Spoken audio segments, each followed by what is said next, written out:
My husband got a blow job from a stripper at his brother's bachelor party. He broke my heart so much. We've been married since 2016 and together since 2013. I'm pregnant. He knew I was pregnant when he cheated.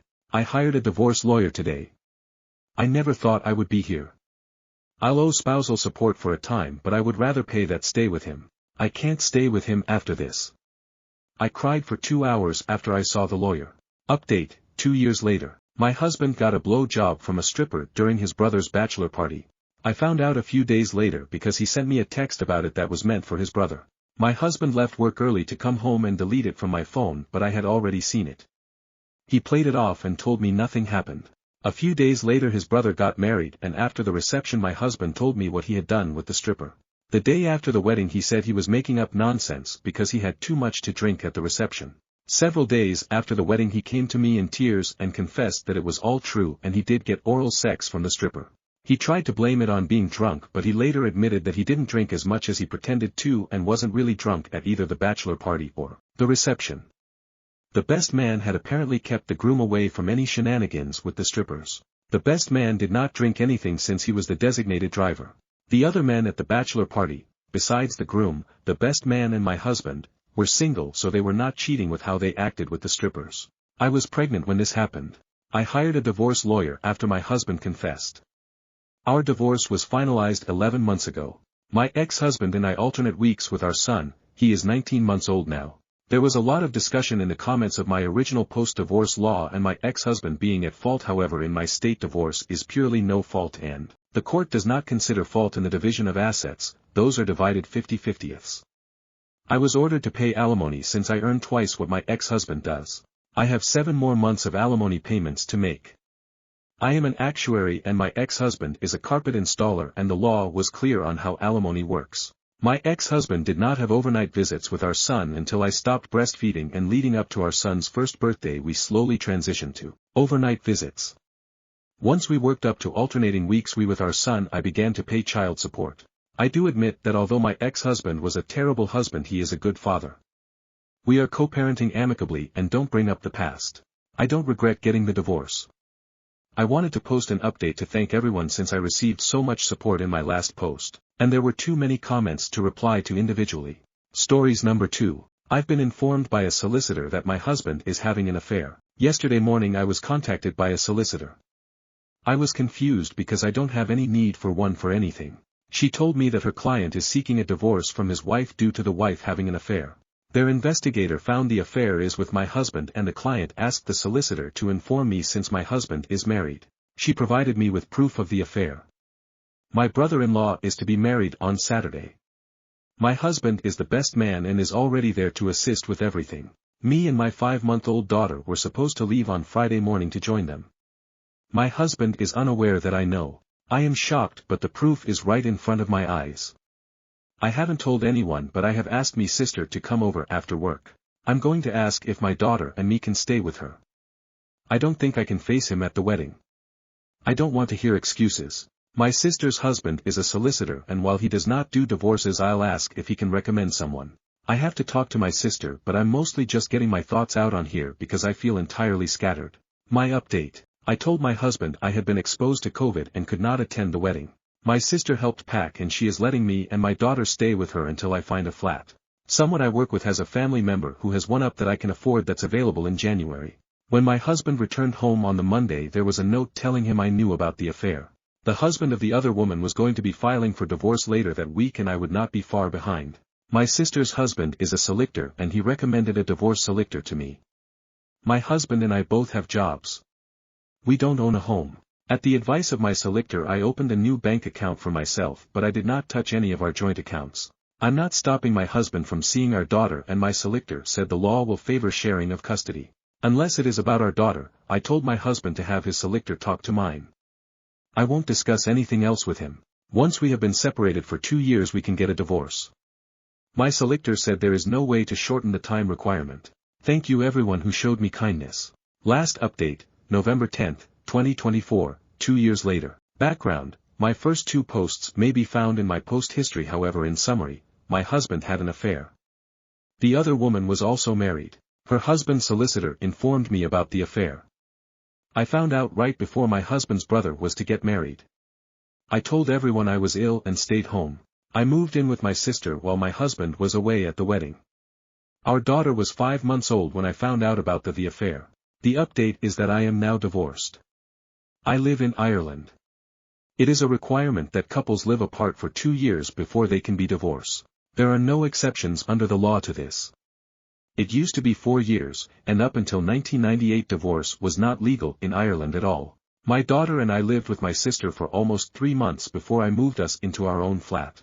My husband and I did not own any property and I legally had no authority to ask him to leave the flat we had while we were married. So I left instead. On the advice of my solicitor I opened my own bank account and left our jointly owned accounts alone to be settled in the divorce. While we were living apart my husband and I used an app to communicate about our daughter and everything else was through our solicitors. I haven't talked to him about the affair, I haven't talked to his family or friends and I don't have social media. My husband carried on seeing the other woman for several months after I moved out so I'm sure everyone knows he had an affair but that isn't my problem now. The only thing I talk with him about is our daughter and anything relating to her. We have joint custody and I will pay him maintenance. Fault is not considered in a divorce and an affair doesn't affect custody. I do not have to pay maintenance to my husband for himself since he is already living with another woman, not the one he had an affair with, and plans to marry her right away now that we are divorced. If he had been living on his own and not about to get married I would have had to pay him maintenance. I have never met the woman he had an affair with, or her husband or their children. My focus is on my daughter and I am civil with her father for her sake. But I don't care about looking on social media or talking to him about the affair. I have never talked to him about it and never will. I only care about my daughter. Apologies if my update isn't exciting.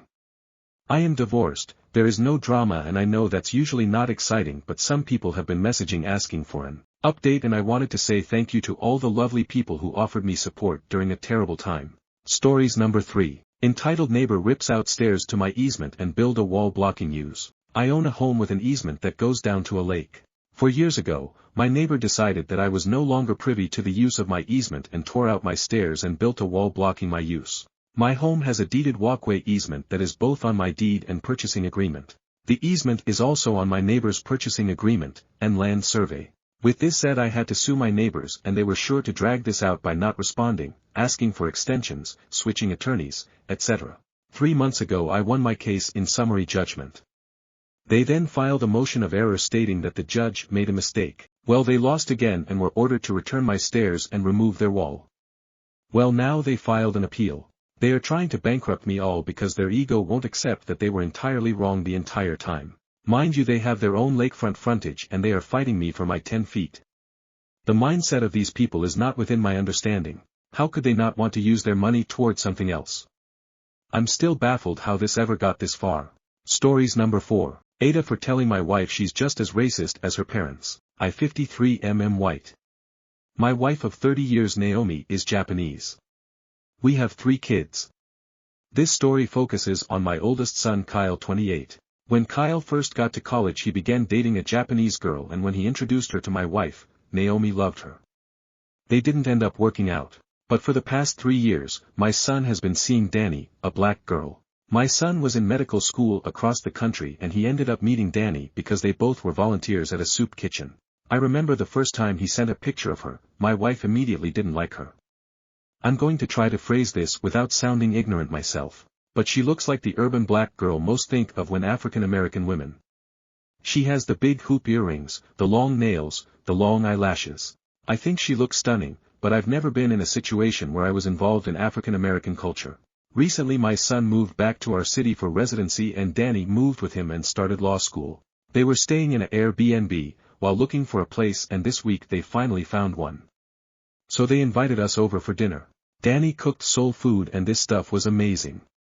I complimented her food and my wife gave me the side eye. Naomi then pulled out her phone and asked Danny why does she dress like that and why was she twerking in public. Kyle asked his mom what her problem was. I then took the phone to scroll through Danny's Instagram. And while she did have some videos of her having fun, she also had plenty of pictures of her academic achievements. Before Danny could answer I told my wife Danny is young and having fun. I asked did she see that Danny graduated cum laude or all the times she volunteered. My wife looked angry that I would bring that up. Naomi then said that she thinks that Danny isn't good enough for our son. Danny then asked why Naomi loved Kyle's ex so much. She didn't graduate with honors, she has many different boys that she posted on social media. Danny then said it's evident the reason Naomi doesn't like her is because of her race. Naomi doubled down and said so what? I've never heard Kyle even disrespect his mother but he told her to get the fuck out. Naomi left crying. In the car on the ride home I asked her what was her problem. She asked why didn't I defend her. I said because she was being a racist and a hypocrite and she's acting just like her parents. Her parents didn't like me because I was white. She just said it's different and was just silent on the way home. And when we got to the house she locked herself in the room and started crying. I can't feel bad for her because if someone disrespected my wife the way she disrespected Danny I would have absolutely did the same exact thing Kyle did. But Aita because I was also harsh towards her in this situation. Stories number 5. Aita for going off on my pregnant SIL after repeatedly being disrespected and ignored by her. My boyfriend, M30, and I, F25, had just gotten married in May of this year after being together for 5 years. For context, my now husband's family has an interesting history and dynamic. I'd describe them as very multicultural and diverse. My FIL is Black/Arab mixed, and my MIL is White/Persian mixed. As a result, their extended families are spread around the world. My husband has 3 more siblings, an elder brother and 2 younger brothers. I am not sure if this is important, but I am Asian. So, my husband was studying in my home country, which is how we met. He has also lived and worked in my country for the past 4 years. It's safe to say he's made his permanent home here. Because of the dynamics of his family, I rarely get to meet them because they all live in different countries. During our 5-year relationship, I barely met his parents 2 to 3 times and never met his older brother and his wife.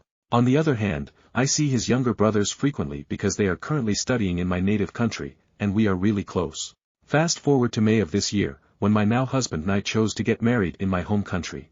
All of his family flew here to attend the wedding, and I met my husband's older brother and his wife for the first time. The first awkward incident with my SIL occurred when I went to the airport with my husband to pick her and my BL up a few days before our wedding. When we first met, I extended my hand for a handshake, expecting a full, strong handshake, to my SIL, and she literally just used the tip of her fingers to touch my hands. I don't know how to describe it but it's like when you don't really want to touch someone's hand during a handshake following that. She walked right past me and hugged my husband. On the other side, my BIL is really welcoming and thrilled to finally meet me. He hugged me and said it's great to finally meet you. His warmth made me forget about my SIL's rudeness and we moved on. In the days leading up to the wedding, my SIL makes subtle remarks about the wedding criticizing every element we choose from the flowers to my wedding dress. For everyone's information, I come from a financially secure family that owns a business. My parents supported half of the wedding costs while the other half was covered by myself and my husband. My husband is a doctor and I work as an engineer. One thing that frustrates me is how my SIL keeps telling me how fortunate I am to have a wealthy family to mooch off from and I'm sure do throwing a lot of tantrums at my parents given how enormous and luxurious the wedding is. But it's always so subtle that it wouldn't start a fight but enough to make me uncomfortable. For background, my BL and SIL are also both financially well off. My husband's family was similarly financially comfortable to begin with. My BIL is an accountant and my SIL occupies a management position in a company. She is also a lifestyle influencer with quite a large following on Instagram, and they live in Dubai. You know how expensive the city is. Fast forward to September of this year, my husband and I received an invitation from my BIL and SIL for a gender reveal party and baby shower in October which occurred a few days ago. We were ecstatic and decided to book our flights to Dubai immediately after receiving the invitation. For your information, there will be 2 separate events, a gender reveal party for BIL, SIL and their respective families/acquaintances and a baby shower for my SIL and her female family members and acquaintances the following day. I was invited to both parties and I was supposed to attend the baby shower without my husband which I believe was a nice opportunity to bond with my SIL. But then, my SIL contacted my husband one day before the gender reveal party and informed him that I was not invited to the baby shower. The reason is that she does not want me to draw attention away from her during the event. My husband and I were plainly perplexed as to how and why would I be diverting attention away from her. And her reason is that no one knows or has ever met me so they will ask and she does not want to spend time explaining who I am to her guests. Because my husband and I do not want to cause unnecessary drama, we just agreed that I will only attend the gender reveal party with him. On the day of the gender reveal party, I went with my husband and my SIL did not speak with me at all or even recognize my presence. I tried to make small chat to congratulate her but she just blew me off each time. My BIL on the other hand is as friendly as ever thankfully. When the party appeared to be coming to an end, I went out to the car to get the gift I had purchased, apparently for the baby shower, but because I would not be attending the baby shower the next day, I decided to give it to her that day. During that time, the guest began to leave and when I handed her the gift, she screamed at me loudly. The first thing she said was, "Don't you have manners?" I was clearly taken aback and bewildered. She then accused me of attempting to assert dominance by flaunting my wealth and rubbing it in her face as well as looking down at her. For those who are curious about the present I bought, I purchased a baby blanket and sleeping bag from Dior and the present is in the Dior shopping bag. I felt humiliated after being screamed at and my blood was boiling at the time. I yelled back in rage asking her what I did wrong to deserve to be treated so disrespectfully by her. I said that her insecurities were not my responsibility and that if she despised me that much she should not have invited me in the first place. She appears stunned by my words and begins crying. Both my husband and BL rushed towards us to calm us down. My husband suggested that we leave as well as some guests had already begun to leave. It happened 3 days ago, and since then everything has been quiet. Nobody said anything, and now I feel horrible for yelling at a pregnant woman. Update. It had been a month since my last post, and now I have the opportunity to provide an update, finally. First and foremost, I would like to thank everyone who commented and supported me in my previous post and I apologize for not being able to respond to each and every one of you. By the way, my husband and I have returned safely to our home. After a few days of silence following what happened at the gender reveal party, I eventually sat down with my husband to discuss it. We had an honest discussion in which I expressed how mean my SIL has been to me, and my husband ended up apologizing for not standing up for me while subconsciously knowing how my SIL has treated me. As I mentioned in my previous post, my husband comes from a household without a girl sibling and for the past 12 years, SIL has been like a sister to him, leaving him torn between speaking out against her and sticking up for me. He said he didn't expect things to go so bad because we live in separate countries and won't see each other much. We resolved our conversation with him promising to have my back if something like this happened again. In the same week, my husband and I had the opportunity to speak with my BAL through video call. SIL was not present. I know not everyone would agree with my apology, but I did apologize to BIL for causing a scene by yelling at their gender reveal party. To my surprise, BIL it was fine and he remarked she had it coming. Following that, BIL apologized to me on behalf of SIL as well as for turning a blind eye to what had been going on between me and SIL. We discussed what might be the source of SIL's hatred for me, and to my surprise it appears to be tied to the fact that SIL believes I am taking over the position of daughter-in-law in the family from her. She has been the only SIL for my husband's brothers and she believes I am taking over the role. As I previously stated, my husband's younger brothers have been studying in my home country since early this year, and we have had many opportunities to spend time together. According to BIL, SIL believes the brothers have been pulling away from her and become closer to me.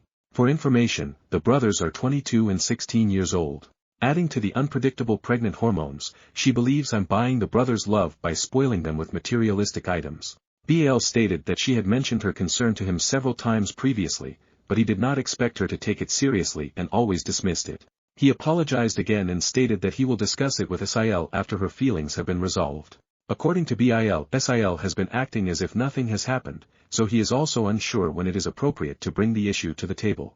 We ended the video chat on a positive note, and I promised BIL that I would speak with the brothers and perhaps encourage them to contact SIL to see how she is doing so she does not feel left out. And as for SIL, I haven't spoken to her yet and to be honest I'm not sure I ever will. My husband and I have decided to move on from this situation and focus on our own lives. I believe that is all the updates so far, and to be honest I could use some suggestions on how to fix my relationship with my SIL. Should I reach out to her or something? Stories number 6. My 26/F mom died a couple days ago. My boyfriend, 31/M, is refusing to go to the funeral or let my daughter go with me because it's religious. Like the title says, I just lost my mom a couple of days ago from ovarian cancer. I'm devastated right now and my boyfriend, we've been together for a year and a half, isn't helping me at all. My mom and I weren't on good terms before her death because of my boyfriend.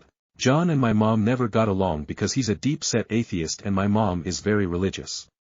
Major issues popped up once I got pregnant and had my daughter. My mom pressed for me to have my baby baptized into the church, which I wanted to do, but John was dead set against it. He convinced me that baptizing her and indoctrinating her was a bad choice and that we should leave it to her to choose when she was old enough.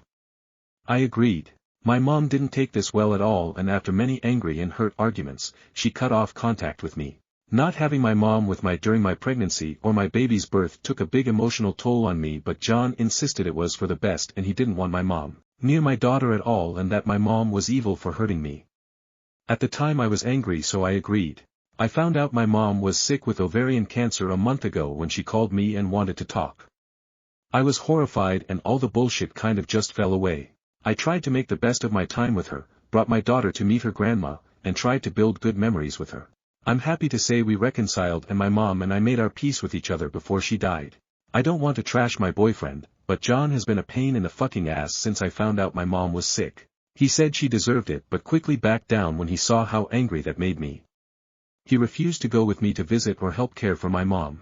He didn't even really want to listen to me talk about how happy I was to reconnect with my mom. All he did was remind me that my mom hurt me and I should have no contact with her and she didn't deserve for me to speak to her. I told him that my mom isn't perfect, but my mom also raised me by herself and that she was my rock for many years and he should respect that. He said nothing outside telling me there was no value in talking to her. Now we're planning the funeral. I asked John to go with me, and he refused instantly. He said he hated my mom, that she was a cunt to our family, and that he wasn't going to church ever, and it was rude and insensitive of me to ask. When I said I was taking my daughter, he had the nerve to actually tell me that I was not under any circumstances taking her. I have been through an emotional roller coaster this past week. I lost my mom after we finally made up. My boyfriend has been stupidly unsupportive, and now he's refusing to let me take my child to her grandmother's funeral and refusing to come to at least support me. My daughter is the one thing that brings me comfort and I want her with me. Is that so unreasonable? It seems like the more I push the more he digs his heels in and I just can't take it anymore. I don't know what to do. His attitude towards this entire thing is breaking my heart on top of my mom's death. TLDR, I lost my mom after we finally made up. My boyfriend has been stupidly unsupportive, and now he's refusing to let me take my child to her grandmother's funeral and refusing to come to at least support me. Update May 9, 2016, 5 days later. Thanks everyone that sent me condolences about my mom. It's been really hard these past several days, but I've been hanging in there okay.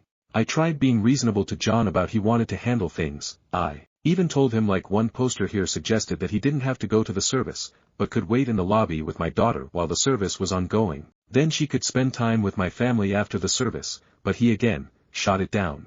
He would be able to hear the service and that was a violation of his beliefs, and asking to compromise on those beliefs was unconscionable and unfair to our daughter. I told him I had had it. This is the icing on a very large cake. I told John that as of this week, I wanted our bank accounts separated. He made us join accounts to make sure we split everything equally, to be fair, despite me making more, and that I'd be staying with my brother after the funeral while we figured out what to do, whether that was a total breakup or counseling. It was up to him.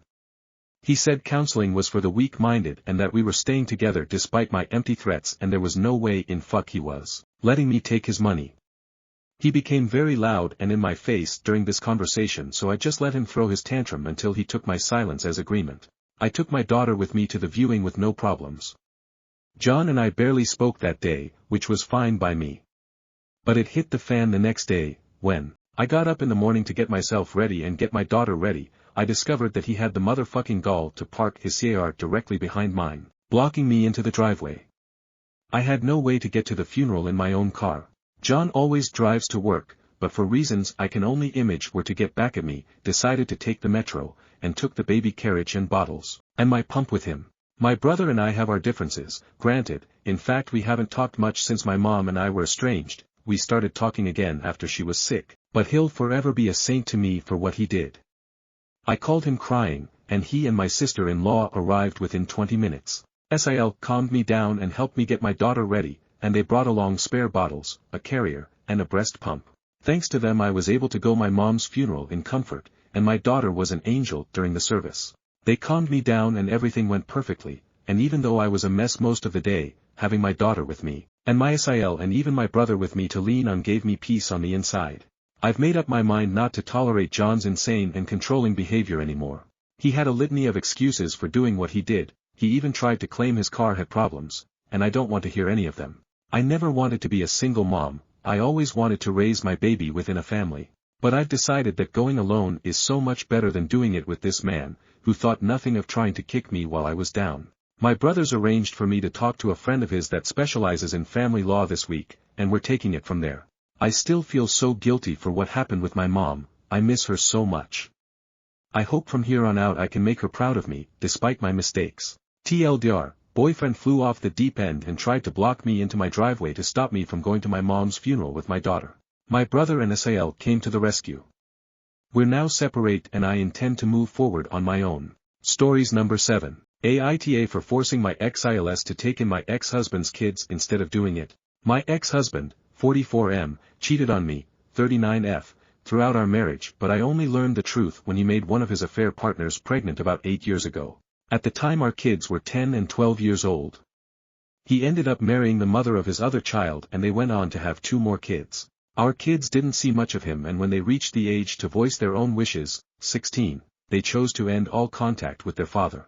My ex and the mother of his other children ended up becoming addicted to drugs and more recently there was a situation, of which I'm not sure about all the details. And the 3 children they shared were removed from their care. I was approached by their case worker to find out if I would be willing to take in the children as the mother to their older half-siblings. I said no. My children were asked if they would like to have a relationship with the children and they said no. My ex-ILS asked me to reconsider because they wanted my kids to know their half-siblings and mostly wanted the half-siblings to know my kids always. They told me my kids would easily avoid their house but they would never avoid me and exposure to the half-siblings could only be a good thing for my children. I told them I was not the person to raise those children and if they didn't, for whatever reason, they would have a better chance of being wanted and cared for in foster care, because I never would. Ex-ILS took their grandchildren in but like they said, my kids simply don't visit or allow visits with them now. They were never very involved when my kids were young and only formed a better relationship when my kids got older. But my kids do not want a relationship with the other children. My ex-ILS are blaming me for this and claiming I forced them to take them in instead of providing the children with a home where they would have a parent, me, and siblings, my kids. Aita. Stories number 8. Update me, 40F, and my husband, 41M, together 6 years. He snooped on my phone and found something I did 16 years ago. Why is he mad? Backstory. For months my husband has been suspicious for months that I'm cheating even though I've never even messaged another man since before our first date. He snooped on my phone and found a message from 16 years ago, so 10 years before we got together, where I was short of money so sent a mechanic some nudes in lieu of payment for supplying and fitting an alternator. He called me all sort of names and I got mad back and said I'll never trust him and I think he's projecting. On to the update and like many of you suggested he was projecting and he's the one who's cheating. I left for my sister's for a few days when I wrote that post. Driving past a premiere inn near her house and saw his car outside, waited by it for 3 hours where he eventually emerged with another woman. He said it was the first time and he thought we'd split up. She said to him, "What are you talking about and who is this?" Referring to me. He literally ran off like a coward. I spoke to this woman who turned out to be lovely and she said they'd been seeing each other for over a year but he told her he was living with his religious parents after leaving his wife so that's why they can never go back to his and got hotels. She was such a lovely young woman and I ended up having to console her and took her home myself. As for us I'm back at home and he is now back at his parents who were very disappointed in him when they heard the news and have been lovely to me. I've started divorce proceedings but that'll be about a year away I'd imagine. TLDR. He was projecting and he was the one who's cheating. Stories number 9. Park people, inviting themselves onto private property. I'm overwhelmed by the entitlement and disrespect of people, occasionally with their family and dogs, going onto my property. Condo, my patio faces a hill, at the top is the park walkway to the actual park, 50 feet away. My patio is steeply downhill from the path. Very obvious that I am not the park. My HOA manager will not put up private property signs and blames me for being hostile, when I have politely asked people, oddly enough, that want to hang out literally right next to my patio, or have their dogs poop there. I mention that this isn't the park and to please move along. I've been sweared at, threatened and harassed, usually they will not leave until I threaten to call the police. In turn, I eventually have to get rude as well. Yet all I received from management, after sending 4 emails about this, was a response that she was getting complaints. I was told, unbelievable, that I was to not say anything to anyone, and my HOA was once again going to look into signage. Wow, I sent a polite but thorough email response regarding my safety and their hostility, and stated that I would documenting all of this for my attorney. The HOA is trying to spin this like I am an unhinged owner that is aggressive and unreasonable, when I am a single woman who doesn't feel like my privacy is respected. I am now nervous to sit on my patio, and exhausted from dealing with confrontations. Are there any practical ideas I'm not considering? There has to be a reasonable solution. They won't consider security cameras or a fence, FYI, edit. There are floodlights and bushes right next to the patio, very obvious my home isn't the park. Stories number 10. My roommate never wants to wear pants, so I made sure his crush saw him in his underwear. I, 20M, share an off-campus apartment with my roommate, Dan, 20M. Dan's a college athlete, so he's in great shape and clearly knows it.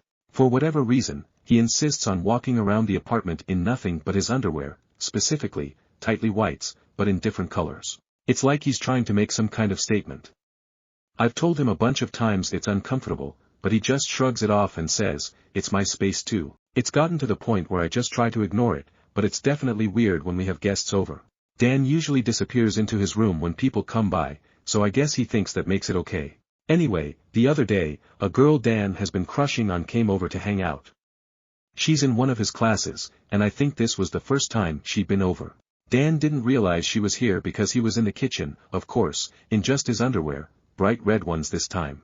When he heard her voice, he panicked and yelled for me to grab him a pair of pants from his room so he wouldn't have to walk through the living room where she was sitting. I told him, if you're so comfortable walking around like that all the time, why does it matter now? He got mad and begged me, but I refused. I said he made his choice, and it wasn't my problem. He ended up having to walk through the living room in front of her to get his pants, and she definitely noticed.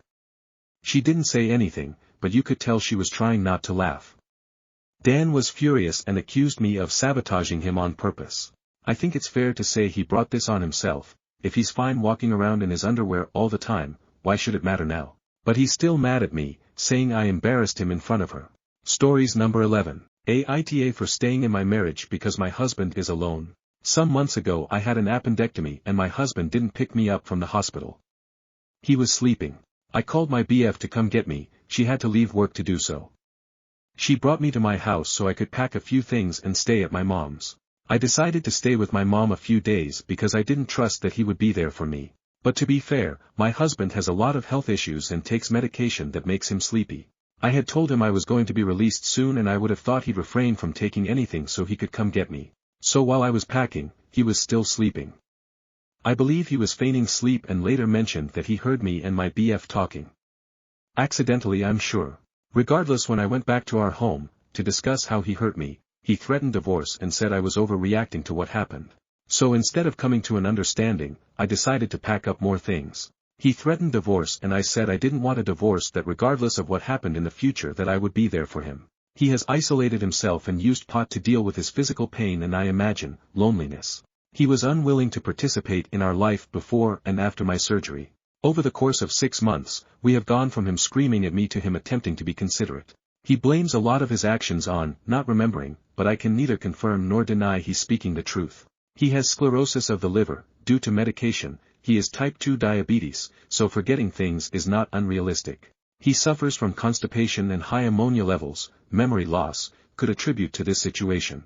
I guess my struggle is that I have been taking care of him, my mom's companion who died 2 years ago and my mom for the last 4 years. My mom recently broke her hip and needs shoulder surgery. So most of my time is spent caring for her since I am living there. On the times I have visited my husband in our home, I have found mice poop in drawers, the stench of garbage not removed, and a husband that has lost so much weight because I'm not there to provide for him. This situation is miserable. Everyone I know has suggested divorce, but this man has no one who cares about him. I cannot throw him away so that I may have peace. His children don't care. His friends don't either. I cannot bear to see a man I loved so dearly be abandoned. Someone help me and tell me what to do. Stories number 12. Aita for telling all my ex's friends exactly how he broke up with me. My 29F ex-boyfriend, 27M, broke up with me today. He came to my work and asked me to take a 5-minute break. He walked me right outside the door, turned around and ended it. When I questioned him about this because we hadn't had many issues in the 2 years we had been dating, his answer was, "You did nothing wrong." When I pressed further, he stated he just lost feelings for me. When I asked how we can work on the relationship, he finally revealed that he has feelings for Sasha, not real name, and he found out she liked him back. For context, Sasha was a recently made friend of his. The three of us went to a convention in North Carolina about 3 months ago and I caught a weird vibe from her. So I watched how they interacted. She would only really engaged with him, she was always texting him, always hanging out with him.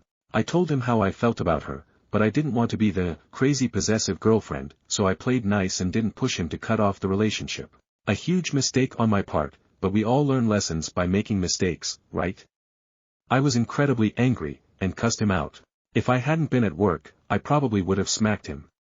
I then proceeded to tell every single one of our mutual friends exactly what he told me.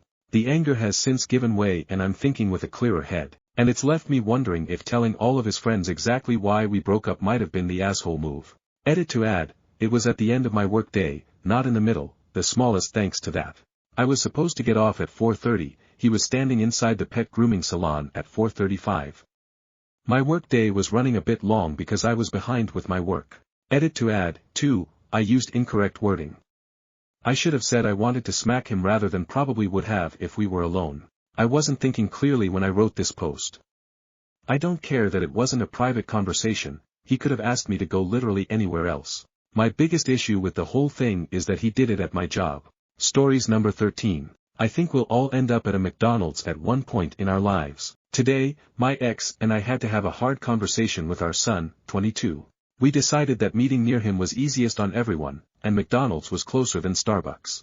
When deciding to use a public establishment for a family meeting, I thought it appropriate to order something. While ordering, probably, mom with her young son were ordering next to me. They were both in PJ-ish clothes, and, like me, they both had Crocs on. The young boys were blue with cool charm things. As he was wondering my way being a kid, she kindly asked him to stay closer to her. I said to the little boy, I like your Crocs, oh, and hers, probably mom, too. Walking to our seat, I noticed a group of about 8 older ladies laughing and sharing a good time over breakfast. Did they just get done with something, a knitting circle maybe? Do they meet here every Saturday because they're old high school pals? Book club ladies? I don't know, but they were sweet. Across from our table was a single older gentleman, 60s maybe, reading a book enjoying coffee and breakfast. As a little time passed, an employee brought him a tall soda.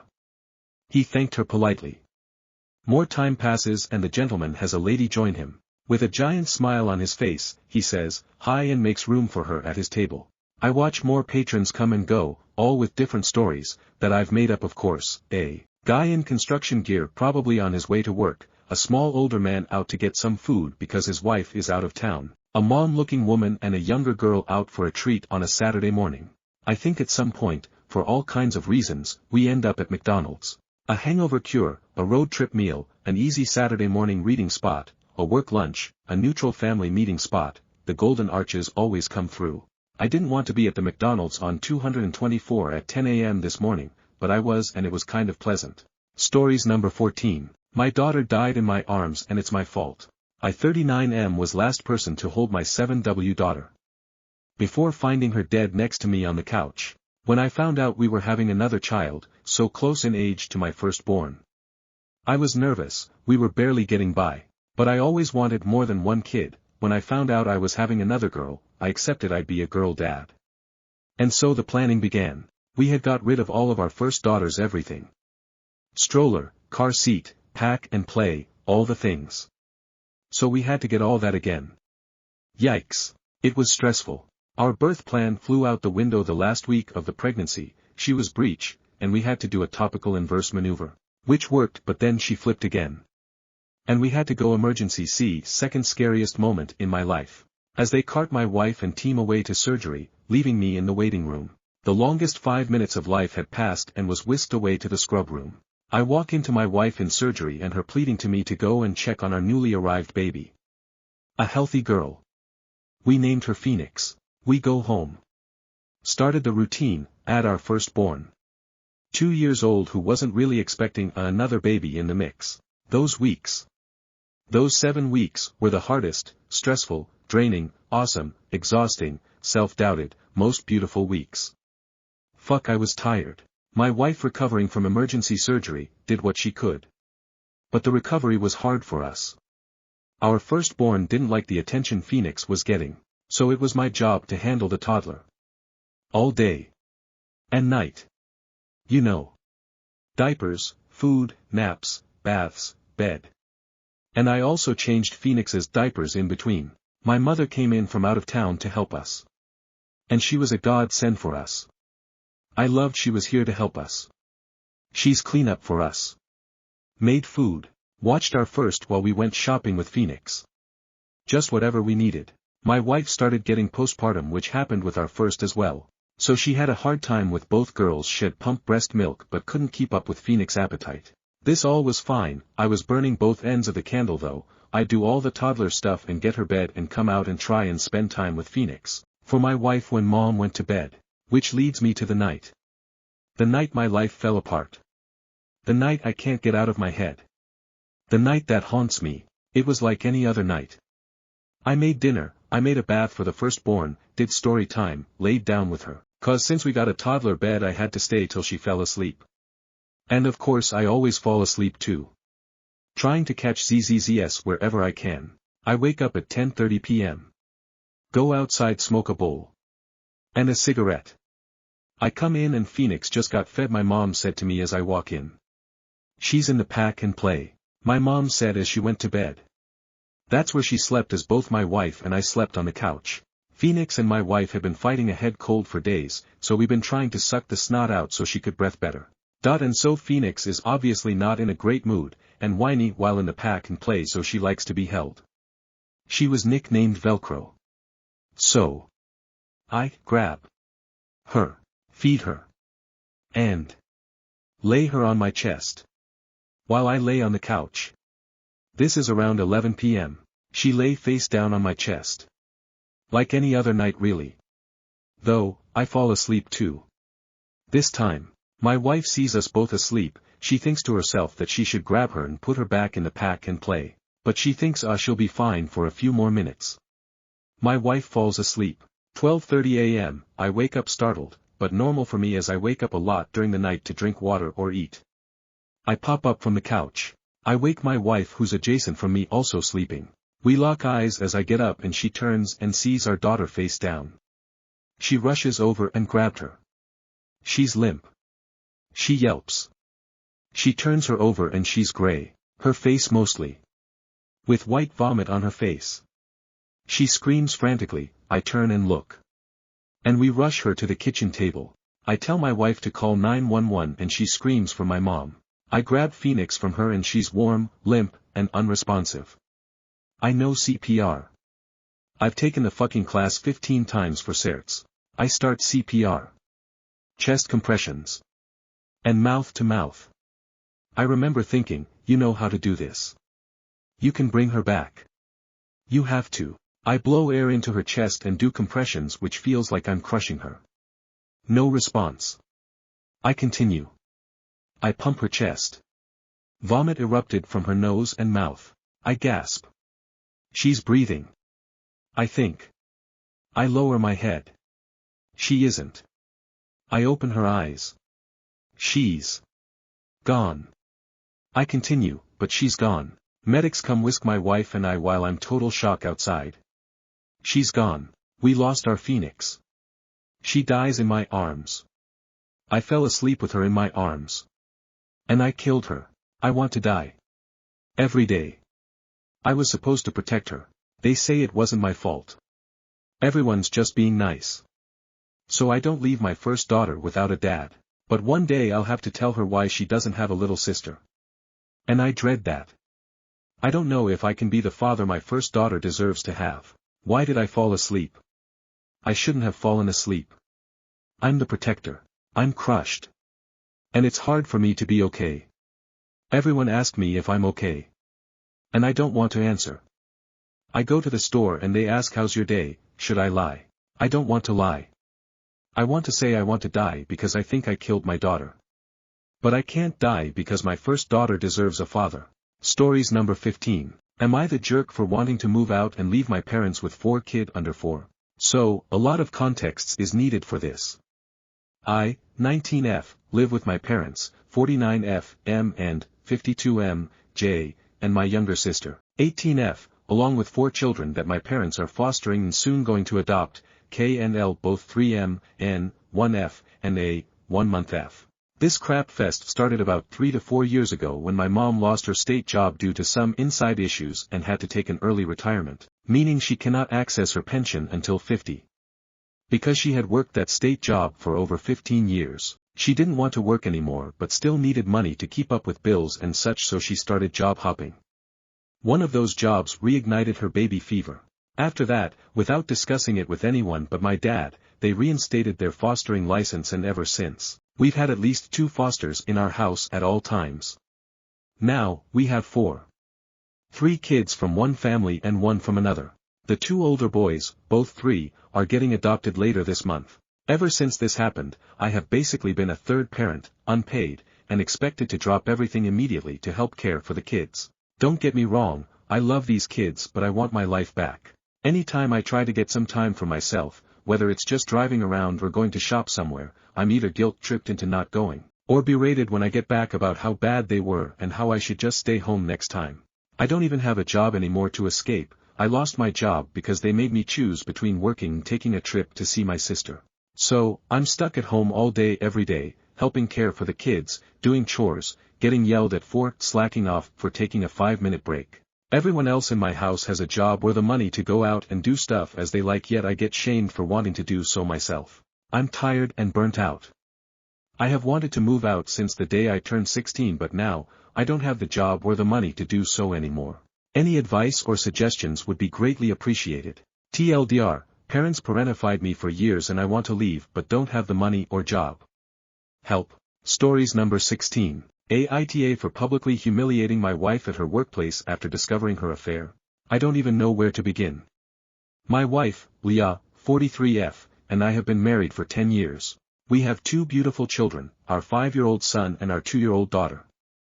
I thought we were happy, or at least, I thought we were trying. But 4 weeks ago, my entire life came crash down. I, 46M, started to notice when she was glued to her phone more than usual. Leah has always been private, but this was different. She'd smile at her screen, then immediately lock it when I walked into the room. One night, after she fell asleep, I couldn't resist. I checked her phone. What I found still makes me sick to my stomach. There were messages with a coworker, Eric, 48M, going back years. Explicit texts. Photos. Promises of love. Even references to secret trips they'd taken while I was at home with the kids, believing she was working late. My heart was racing, my hands trembling. I confronted her the next morning. At first, she denied it, said I was misunderstanding. But when I read her the messages out loud, her face crumbled. She admitted it. She said it started 4 years ago, long before our youngest was born. She tried to justify it, you were distant, we were struggling. But nothing could excuse this. I started digging deeper. I followed her to work one day, needing to see it for myself. Sure enough, after her shift, she walked out arm in arm with Eric. They didn't even try to hide it. They got into his car and drove off. I followed them to a restaurant where they sat like a happy couple, laughing, holding hands. It broke me. But what shattered me completely was when I learned they'd built their own life together. They'd been renting an apartment near work, a place where she'd go when she was working overtime. I saw them go inside, watching them from my car parking on the streets, a few blocks away. I checked on them for about 4 nights, and they had the same routine. That's when I snapped. I packed all of her belongings, everything she owned, into the back of my car and drove to her workplace the next morning after spying on them. I know I did wrong. When she walked out, I dumped everything right there on the sidewalk in front of her and her coworkers. I told her she wasn't coming home. Since then, LV filed for divorce and am fighting for the full custody of the kids. She's begging me to forgive her, saying she doesn't want to lose the family we built. But how can I? Friends and family keep asking me if I regret how I handled it, publicly humiliating her, kicking her out without notice. I do. She tore our family apart, and the least she could do is face some accountability, but I can't help but feel like the bad guy for how I acted. I had nights where I felt very lonely, and I miss her. Of course, I am also attending to therapy sessions to be better for the kids and for myself. All I care about are them, they don't deserve this chaos. And as much as it hurts, I know they are better off with me than someone who could live a lie for so long. Am I the asshole? Stories number 17. Let me get your change. I work at a gas station in Oregon, with half the pumps being self-serve and half being mini-service, which means that we're there to pump your gas for you but not obligated to do anything else, like wash your windshield. But we do when we're asked, to be nice. There's this lady that comes in almost every day and gets like $5 or $10 worth of gas, asks us to wash her windshield, and never tips. She's really weird about it, like it's her little power trip. Last time she was in, it was raining, and she still smugly asked me to wash her windshield. And being hardcore customer service guy, I did, but then I thought twice about it after the fact. I go that length for nice folks, but she's not nice, she's bitchy and whiny and weird. So windshield lady comes in today and hands me $9 for gas and then as usual asks me to wash her windshield with a smug look on her face. I said I would, but then by the time I got back out, there were a good 8 cars on the pumps. I told her I'm sorry, I can't do your windshield right now. It's too busy. Well, she gets really snotty with me and has me stop the pump, which means that since she paid cash, she needs her change. Okay, you'll get your change. I went inside and told my coworker I need the change on pump 2, but make sure to vend extra pennies from the safe and put 50 of them in there, loose. He looked at me like I was crazy, but then I explained who it was for, and so he gladly handed me over the change. By the way, we have to wait in line inside the attached convenience store with other customers to get change for gas, because our pump guy often doesn't have their own till open for a shift. So as I was standing in line to get windshield lady's change, she came inside and was death-glaring our other customers and then must have seen me waiting and went back out to her car. She was already getting snotty with me the moment I walked back out to her car. So put the $3 bills in her hand and then an absolute cascading as load of pennies and a few nickels on them. Sorry, we're short on silver, I said. The look on her face, that was the most satisfying use of pennies ever. She sounded like Mr. Lombard Milton from Office Space. She was still stammering when she was driving away and I didn't listen to or identify a single word she said.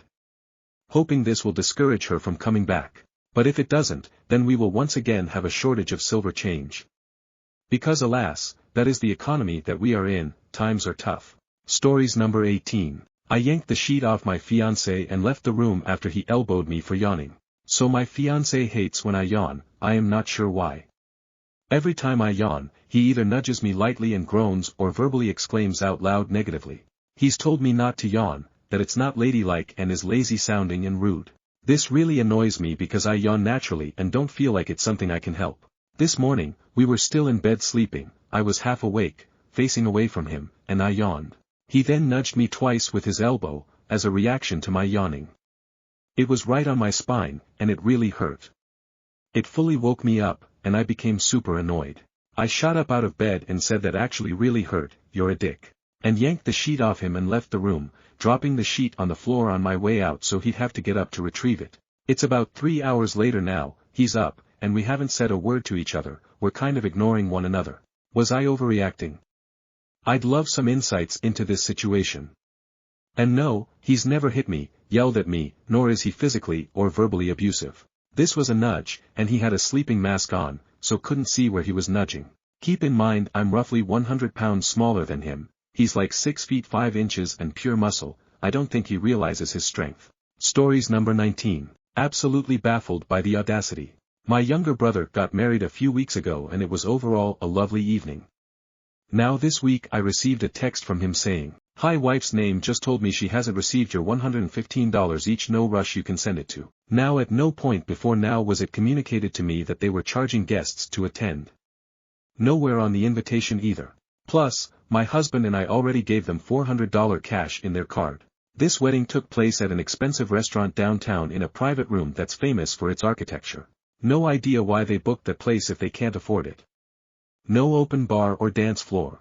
We didn't even drink alcohol that night and still paid $30 for pop and coffee plus Uber there and back. His only response is, "Oh, thought you knew, I forgot to tell you, sorry," all nonchalantly.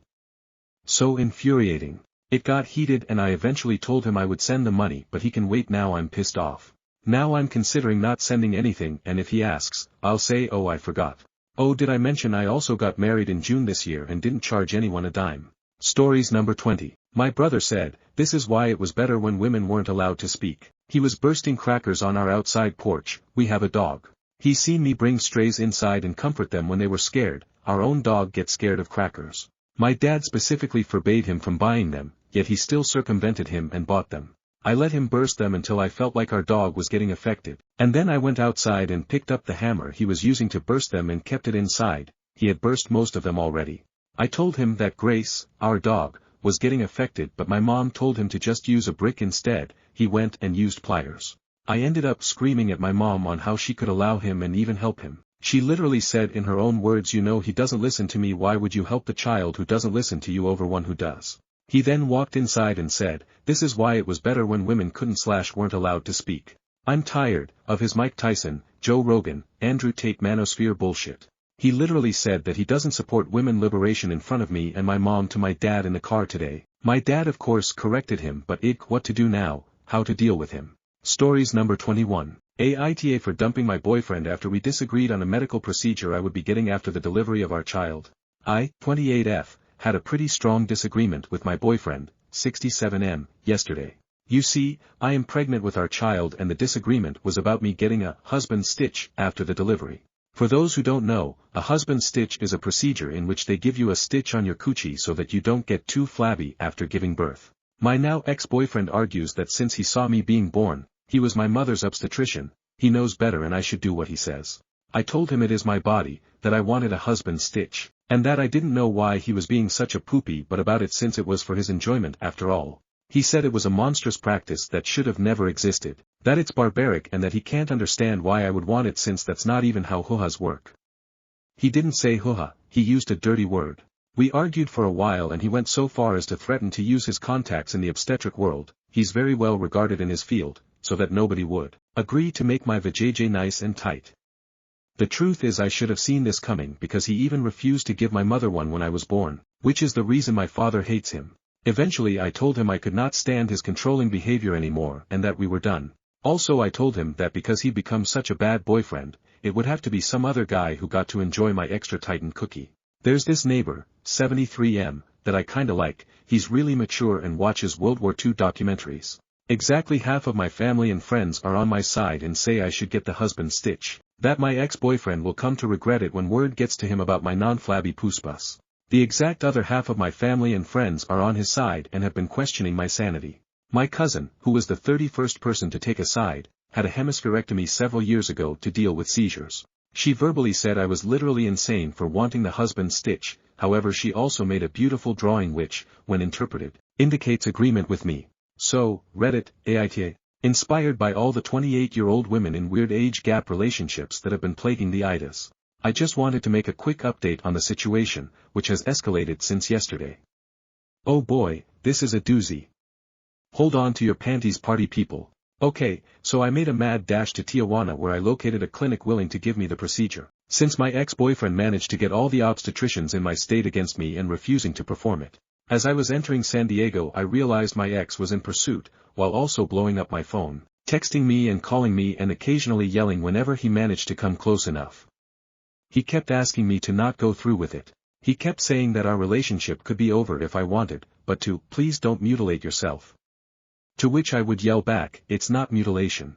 I want it tighter, if anything it's a, utilation. A utitation. And then I would speed away. I had to think fast, so I got in contact with my twin sister who lives near the border and we arranged to meet in an underground parking lot. Once there she took my car and drove off, my ex-boyfriend fell for it and followed her. Meanwhile I also arranged to meet, in that same parking lot, with a guy I met through Craigslist, which is like Craigslist but without the annoying safeguards which limit the free exchange of goods and ideas.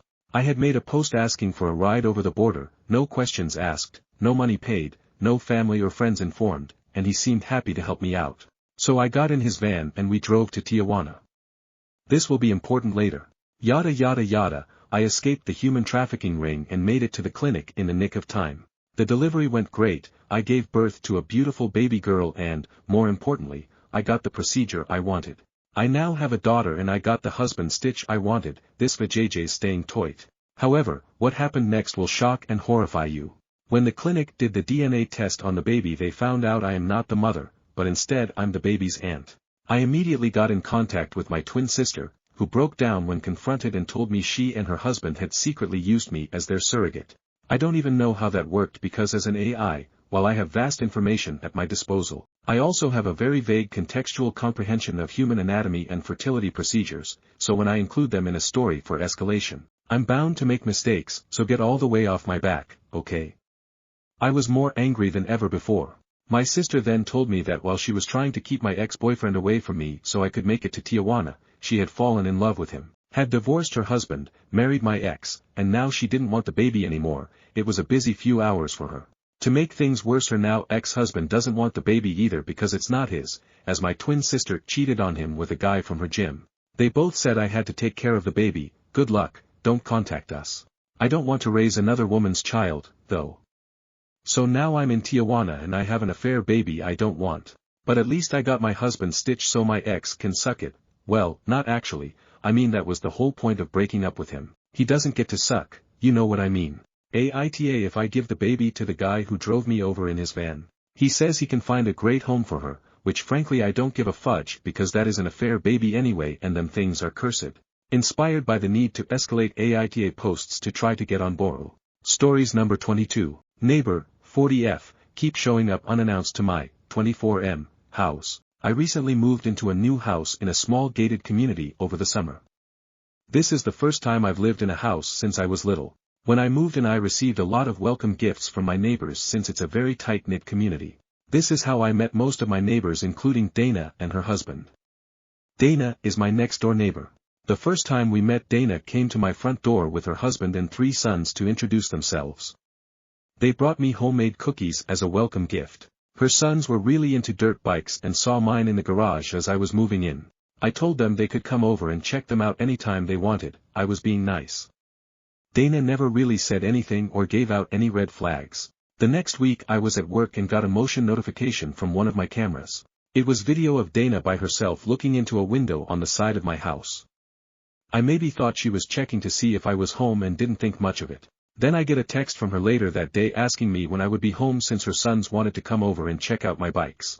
I replied that I would be working late, and she responded that she would let her sons know. Nothing ever really happened for a few weeks. The second event was a Saturday night. She knocked on my front door and asked if I would like to come over for dinner. I didn't really have much going on so I said sure. I go over to her house, and I'm expecting her family to be there. Nope, it was just her.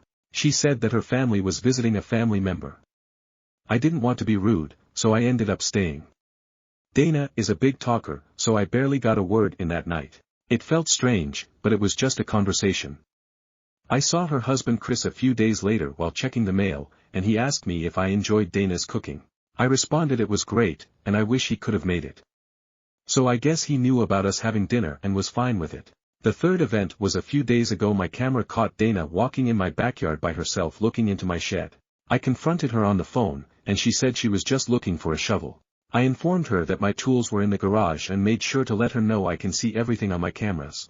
She apologized for not asking me before coming over. She later that day sent me a picture of my boat in my driveway asking if I could take her out in it. I left her on read. The latest event happened last night. I had my somewhat new girlfriend over at the house. We were grilling in the backyard having a good time when all of a sudden Dana shows up with her boys and literally self-invited her family to dinner. It was extremely awkward for everyone. I tried telling them that I didn't have enough for everyone. Dana claimed that her family wasn't that hungry. Dana didn't leave until my girlfriend left. I'm extremely confused if Dana is into me or just has no social awareness. The only thing at this point keeping me from straight up confronting her is that we are neighbors, and have to live next to each other. Her husband has been nice, and doesn't give off any strange vibes. What do I tell her to leave me alone? Do I need to wait for her to do something again? Please help. Update, 15 days later. Original post on this account. While wasn't expecting the original post to blow up the way it did. I would like to thank everyone for their advice. Turns out that the people who said she was into me were right. Dana texted me last Thursday letting me know that her family were going out of town for the weekend. She said that she would be lonely and wanted to know if I'd keep her company. Said something like, she's grateful to have such a young and strong man in her life, referring to me. I'm 90% sure that means she's into me. I politely declined by telling her that I would be with my girlfriend. Friday night I'm chilling with my girlfriend at home and Dana knocks on the door. I'm so thankful for my girlfriend, because she let Dana have it. We didn't hear anything from Dana the entire weekend. I guess now Dana is mad because she issued an HOA violation for my trash cans being in the wrong place. Also the other night she was taking pictures of my girlfriend's car parked on the street for whatever reason. Yesterday I had a conversation with one of my neighbors who let me know that Dana and her husband are apparently in an open relationship, because her husband is bi. Anyways, not really my problem, and I'll just deal with them as my neighbors. Ever since my girlfriend had that talk with her she hasn't been on my property. Thanks again for the help. Stories number 23. Aita for not helping my boyfriend's family after he voluntold me. You asked for an update and you got one. If you have read my last post, you'll know that I refuse to help my boyfriend's family with their home repairs/renovations. My boyfriend was moderately unhappy. His take was, if we're going to get married one day, his family will become my family. And we should all do our best to help each other. We had a frank conversation.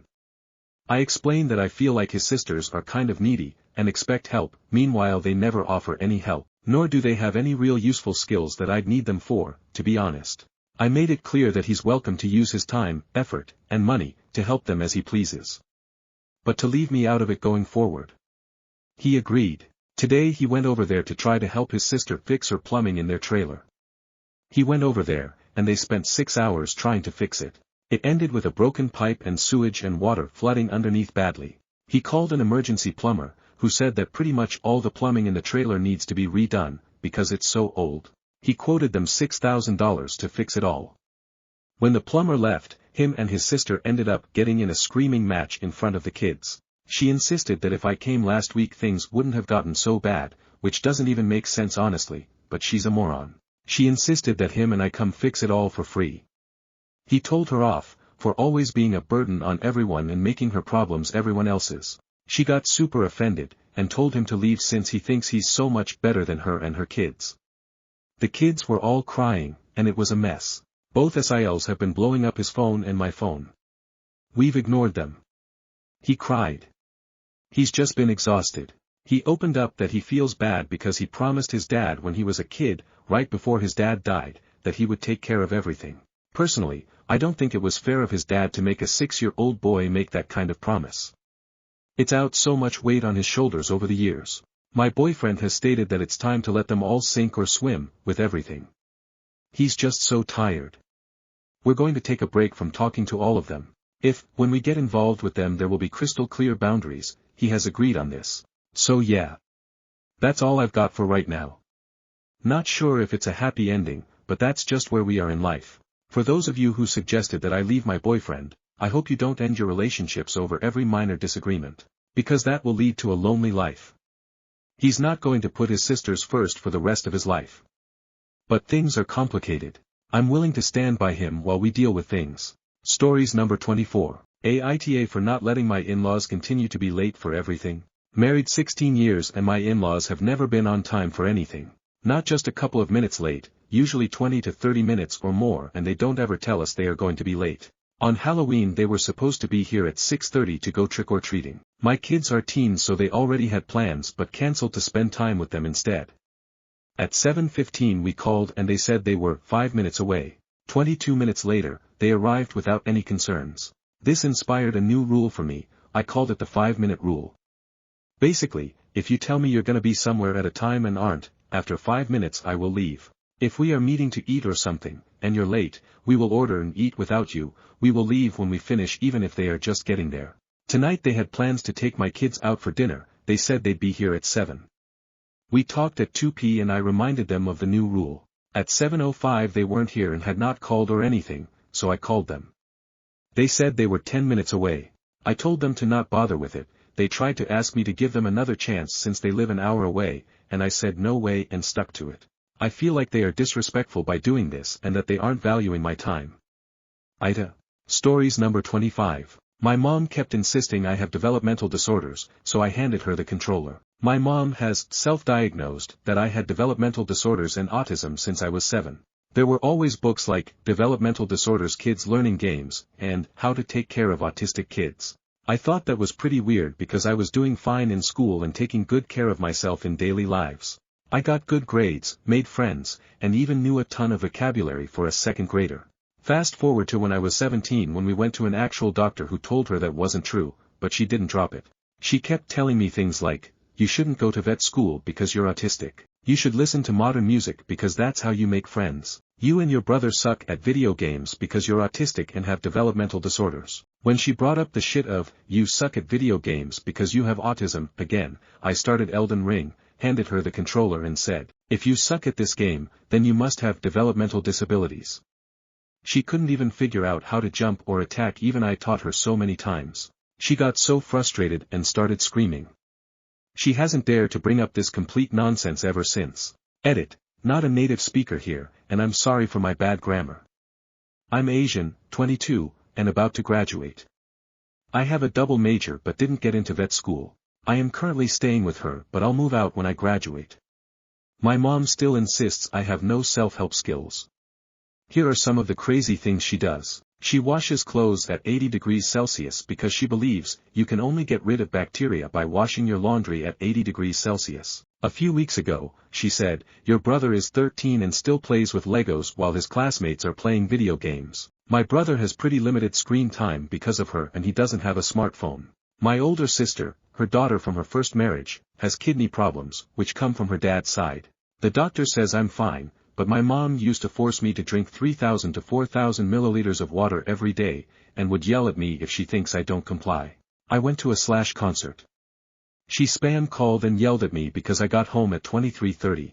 And she thinks I like bold music because I want to get along with my dad who doesn't like the artist. She asks me to read Peers for Young Adult Social Skills Training for Adults with Autism Spectrum Disorder and Other Social Challenges, from time to time. Stories number 26. My 28F boyfriend, 30M, erased the whiteboard I had my novel timeline on. 3 years. I have been working on a novel for about a year. I write every day, even just a sentence. 6 months ago my college switched to smartboards and put all their whiteboards in the garbage. I grabbed 2 because I have a huge wall space open in my living room. Most of my writing is done on my Google Drive but I have things like character personalities, names, places, a general timeline, etc. You know, stuff I want to remember. I used to take photos of it so I had my ideas with me. I used to write on my lunch break. I stopped doing that because I burn myself out and my writing quality takes a huge dive. Plus my boyfriend helps me write and it helps us connect in such a deep way. So I haven't taken a photo in about 3 months. The whiteboards are nice because I can read my notes across the room while I'm sitting in my favorite chair. I got home last night and all of my stuff was erased. It was all train of thought, like I'd come home and jot something down. Handwriting is way more cathartic for me. I had sketches of things in the novel. I'd basically have to go through and remember every single thing on it. I have a lot of it stored in my head or on my Google Drive but there are some things I'll never get back. But it's the fact he erased it. We don't live together. He told me I've been focusing too much on it and have no time for him. We hang out at my house 5-6 nights a week. I write while he plays video games. It's a good dynamic and I thought we enjoyed it.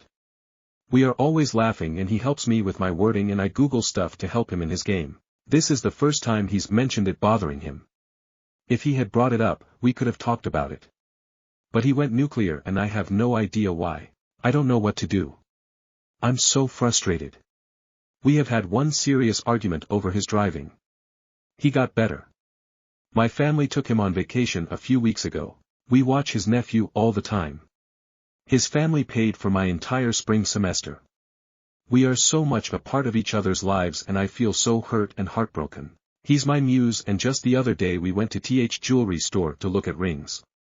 My feelings rotate between rage, sadness, confusion, sorrow, anger, everything. How do I even approach this?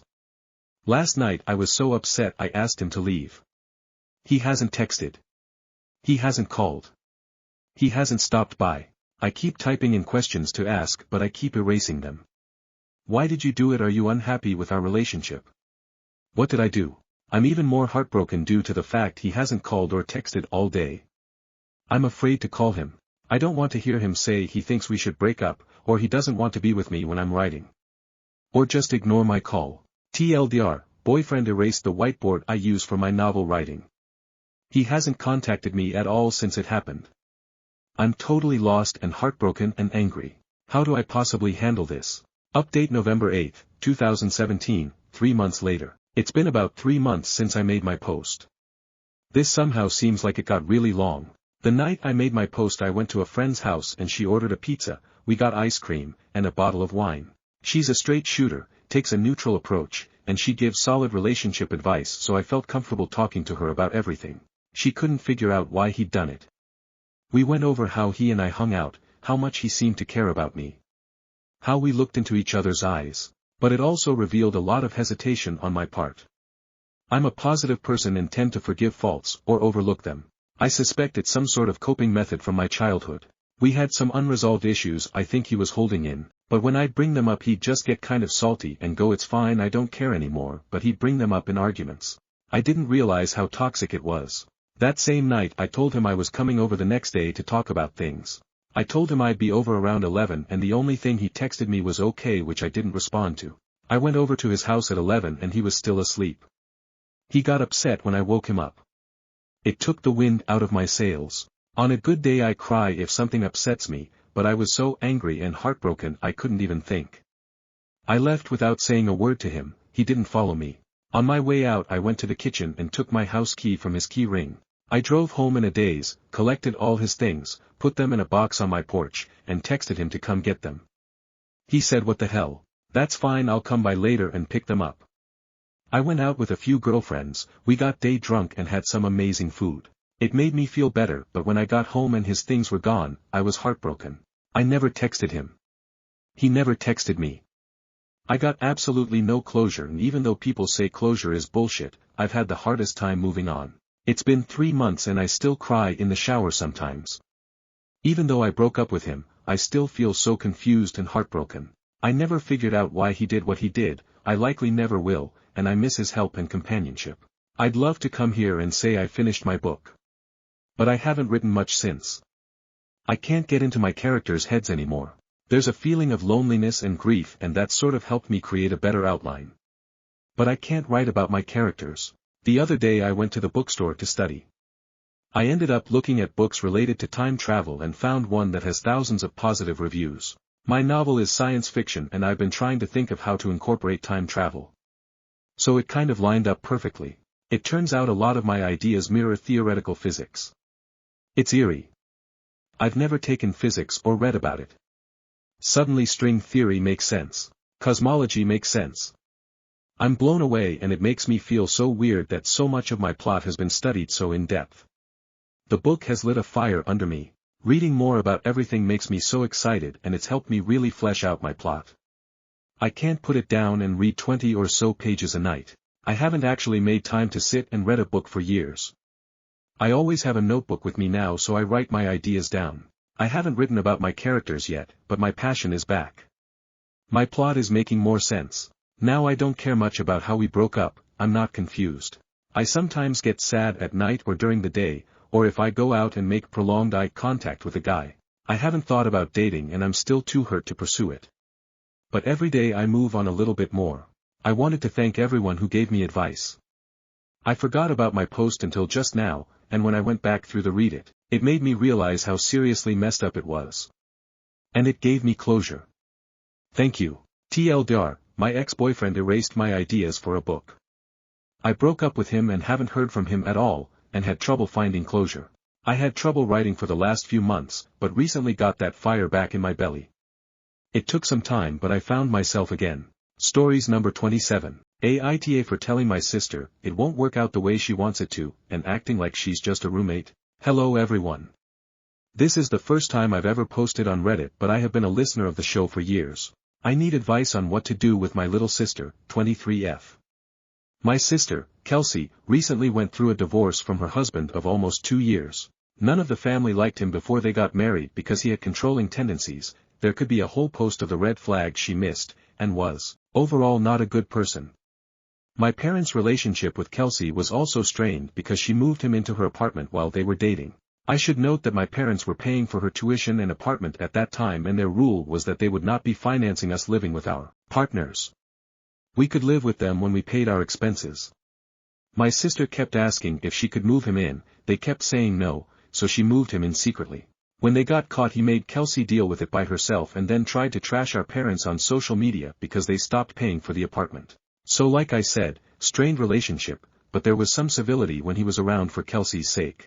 My parents would get him the same number of presents as everyone else for Christmas and my dad would try to talk to him about his job.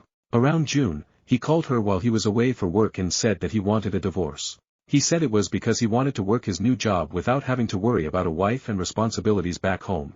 She called me that night distraught and I drove 2 hours at midnight to be there.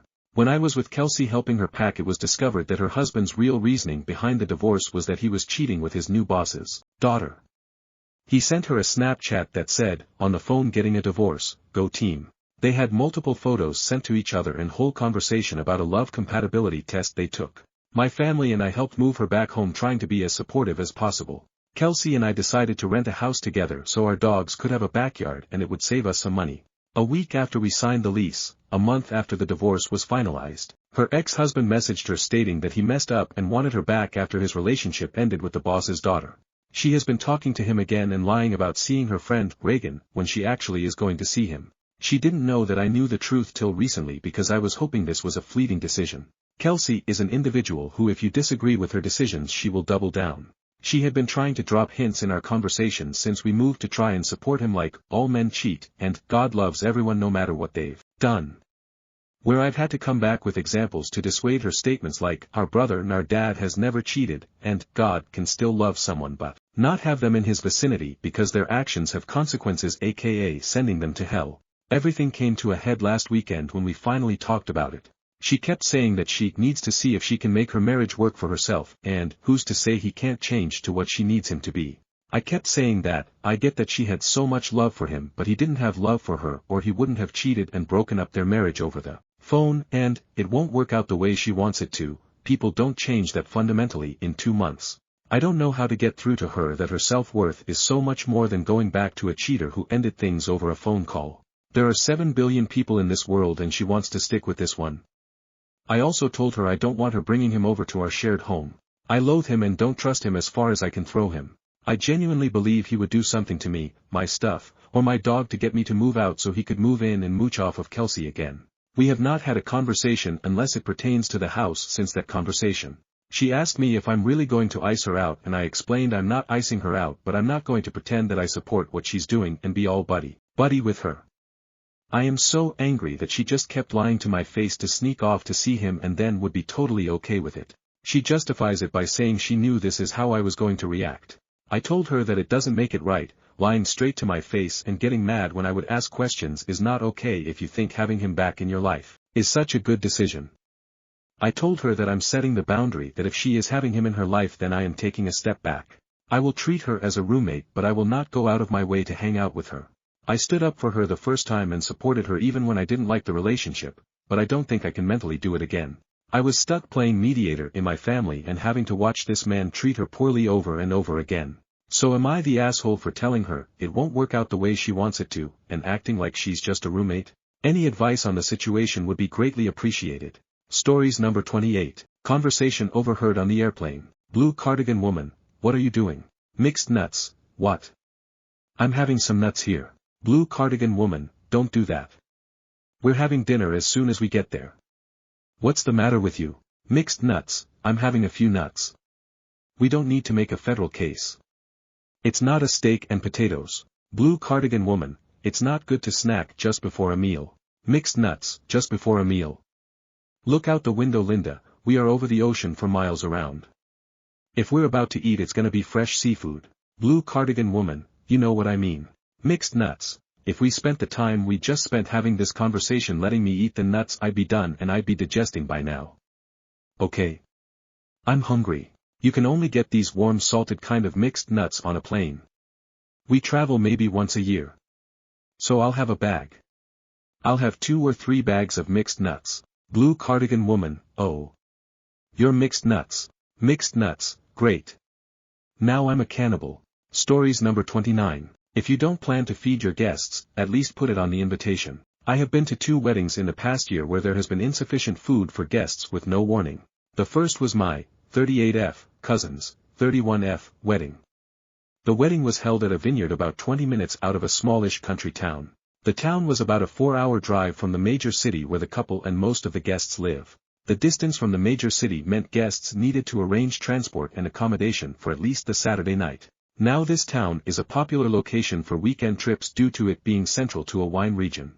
As such, weekend accommodation is particularly expensive, $400 per night, and many places have a minimum 2-night stay. So most guests were at least $1,000 out of pocket just to get there. As the vineyard was out of town and there isn't really taxi/Uber service, my cousin organized a chartered bus to drive guests out to the vineyard and return guests at the end of the night. This was great, until we realized it meant we were all stuck at a vineyard with no food until 11 p.m. The ceremony was scheduled for early in the afternoon, 3 p.m.-ish, in the garden with cocktail hour and then a reception to follow. It rained, so the cocktail hour and ceremony got switched. The drinks were flowing but no snacks, which we attributed to the change in schedule.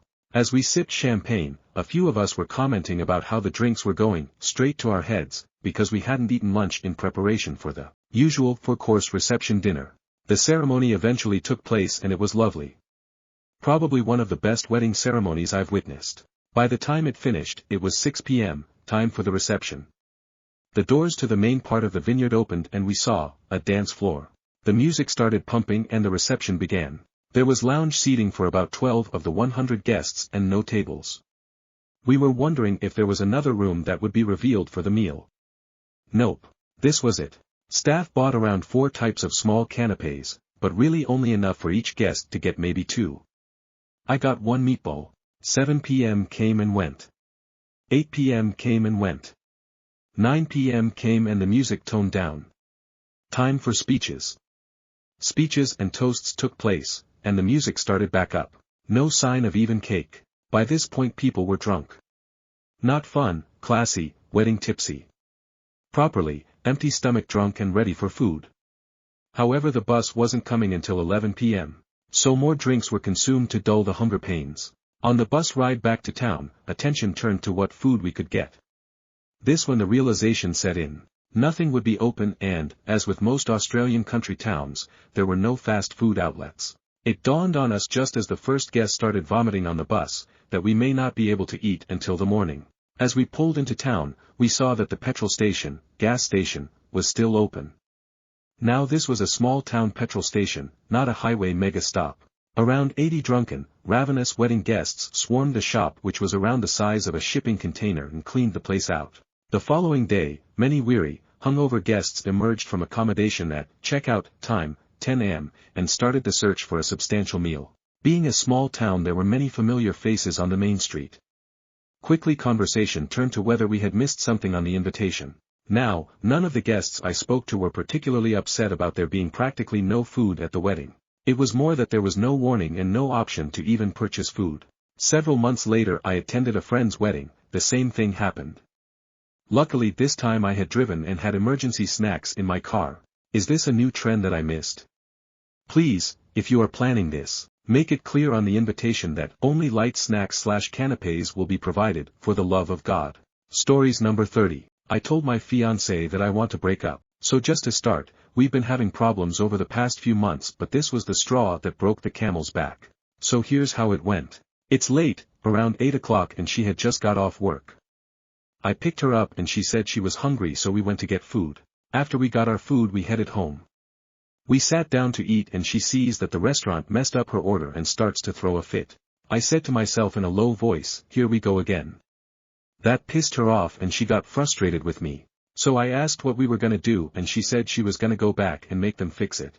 She then asked me if I was coming with and I responded with, do you want me to go with? And that pissed her off even further. Then she started yelling at me and telling me I should want to go with her either way.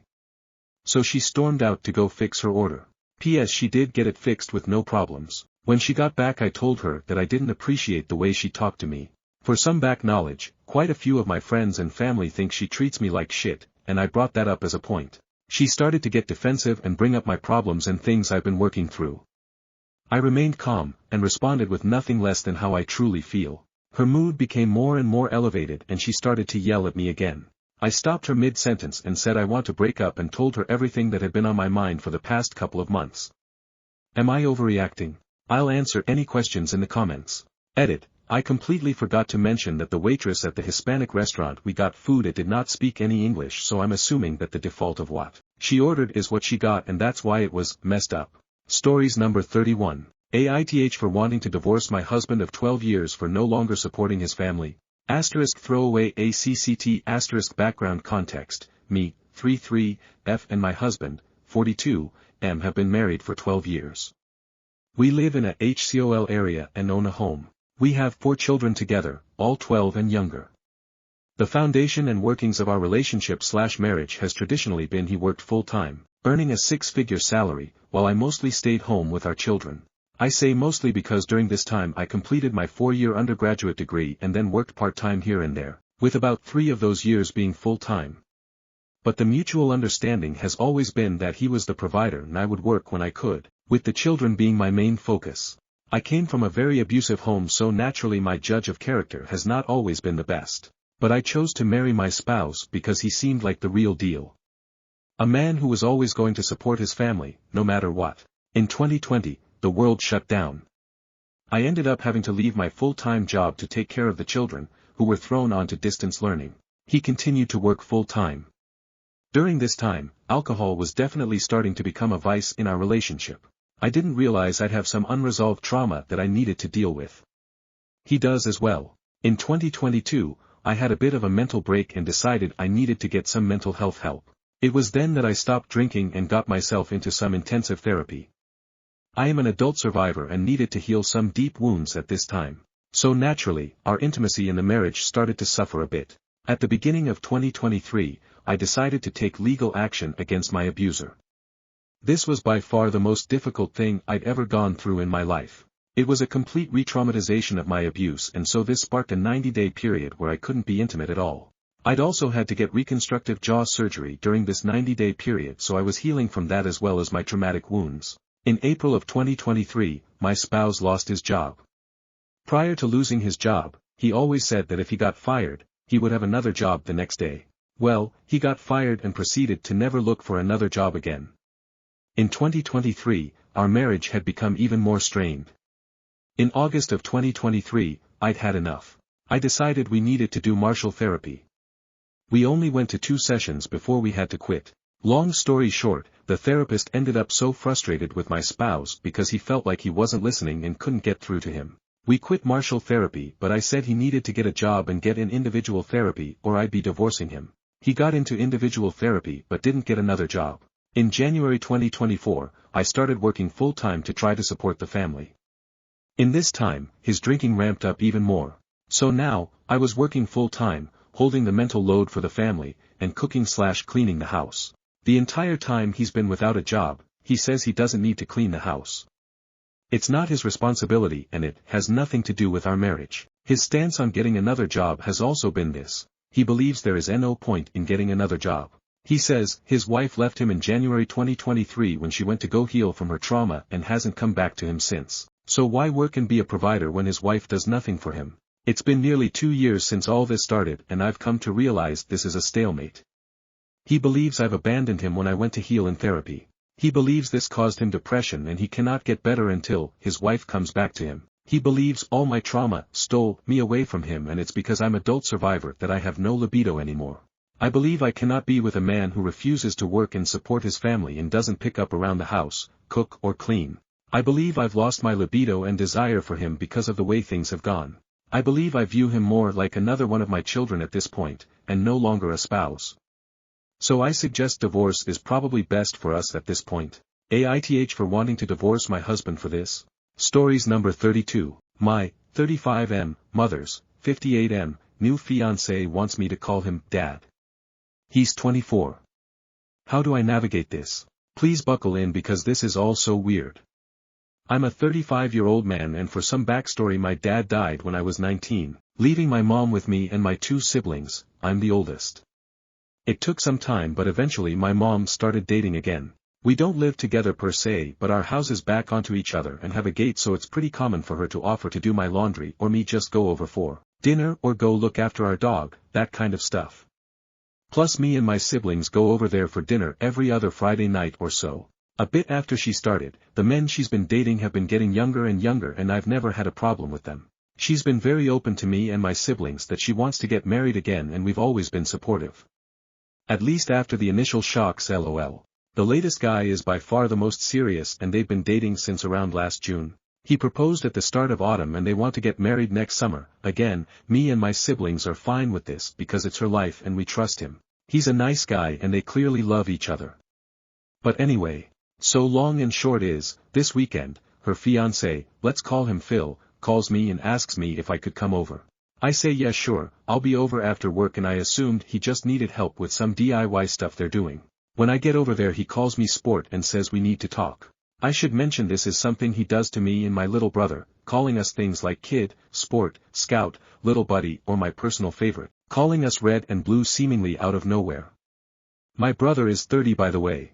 He tried it with my little sister, 28, once and called her princess once but he stopped when she just stared at him. So thing with Phil is that he reminds me a lot of Charlie Day's character in Horrible Bosses in that his sole ambition has always been to meet a girl, get married and have a family.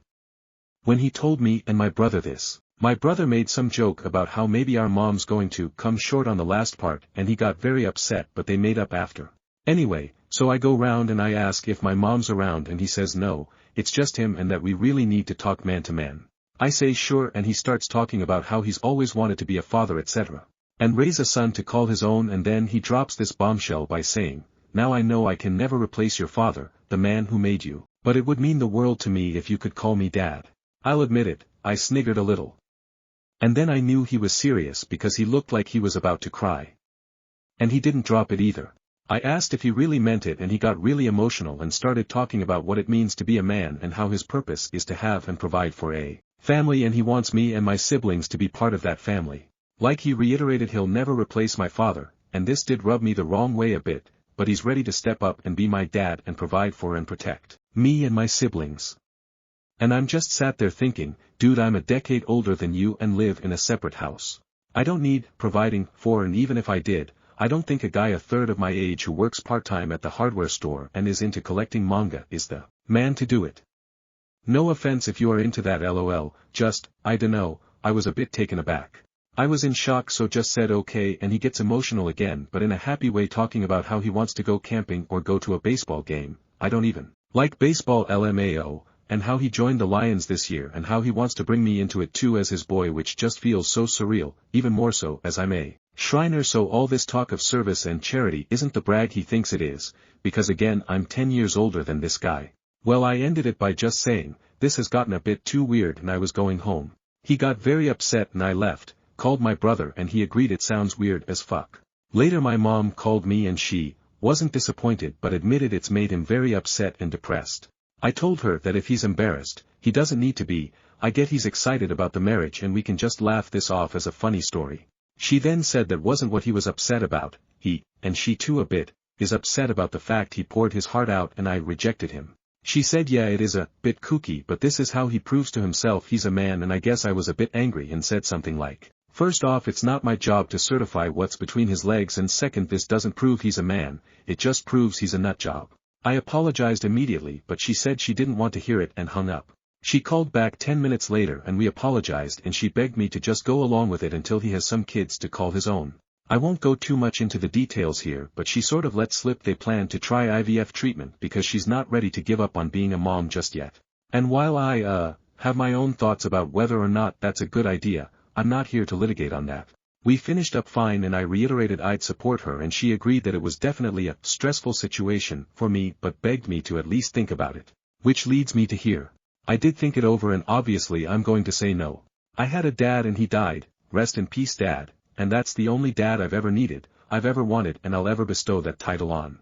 I'm not asking if someone's unreasonable or what I should do, more so what I should say. This clearly means a lot to him for some reason and I deeply love my mom so want to try and minimize the damage. Especially as we're still so involved in each other's lives and they live behind me.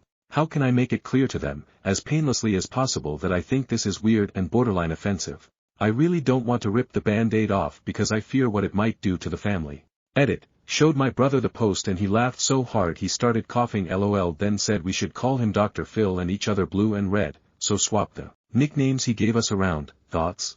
Edit 2, as people were asking, he has no access to my mom's money or anything like that. She rents the house and it came pre-furnished and otherwise has no real assets. She doesn't make a lot of money anyway, so there's no pecuniary motive we could think of. Update. And slightly amended the title for clarity. Anyway, so I told both my siblings and we agreed we'd collectively put our foot down with Phil at our next family dinner, next week.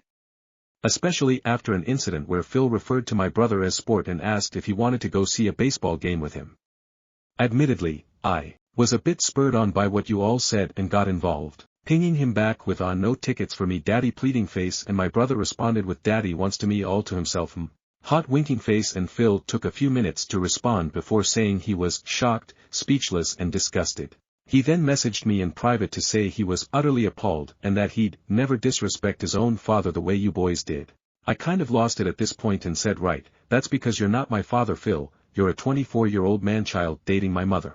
You have no right to my respect, especially not to the respect a father gets. I immediately said sorry but then blocked his number and left the group chat. Apparently he sent a similar thing to my brother who responded with more daddy stuff and Phil blocked him. Well that aside, I don't think that family dinner is going ahead. After the original post blew up, it seems someone from his Lions Club found it and reported it to their chair or whatever, and Phil has either been expelled or resigned or in the process of one of the two. He has removed nearly all mentions of the Lions from his social media and no longer mentions being a member, with his last post on it being some cryptic goodbye post where he kinda drones on about what it means to be a man in the modern day and the duty of fatherhood bestowed on all men at birth. Really weird shit. My mom called me half in a panic, half in a rage after about the stuff I'd been telling about him before breaking down and saying we need to meet, which we did and got my brother to go over too. I know he has temporarily moved back in with his parents in the next town over, but from my understanding they still want to go ahead with the wedding. But I think that's more so because they've already spent money on it.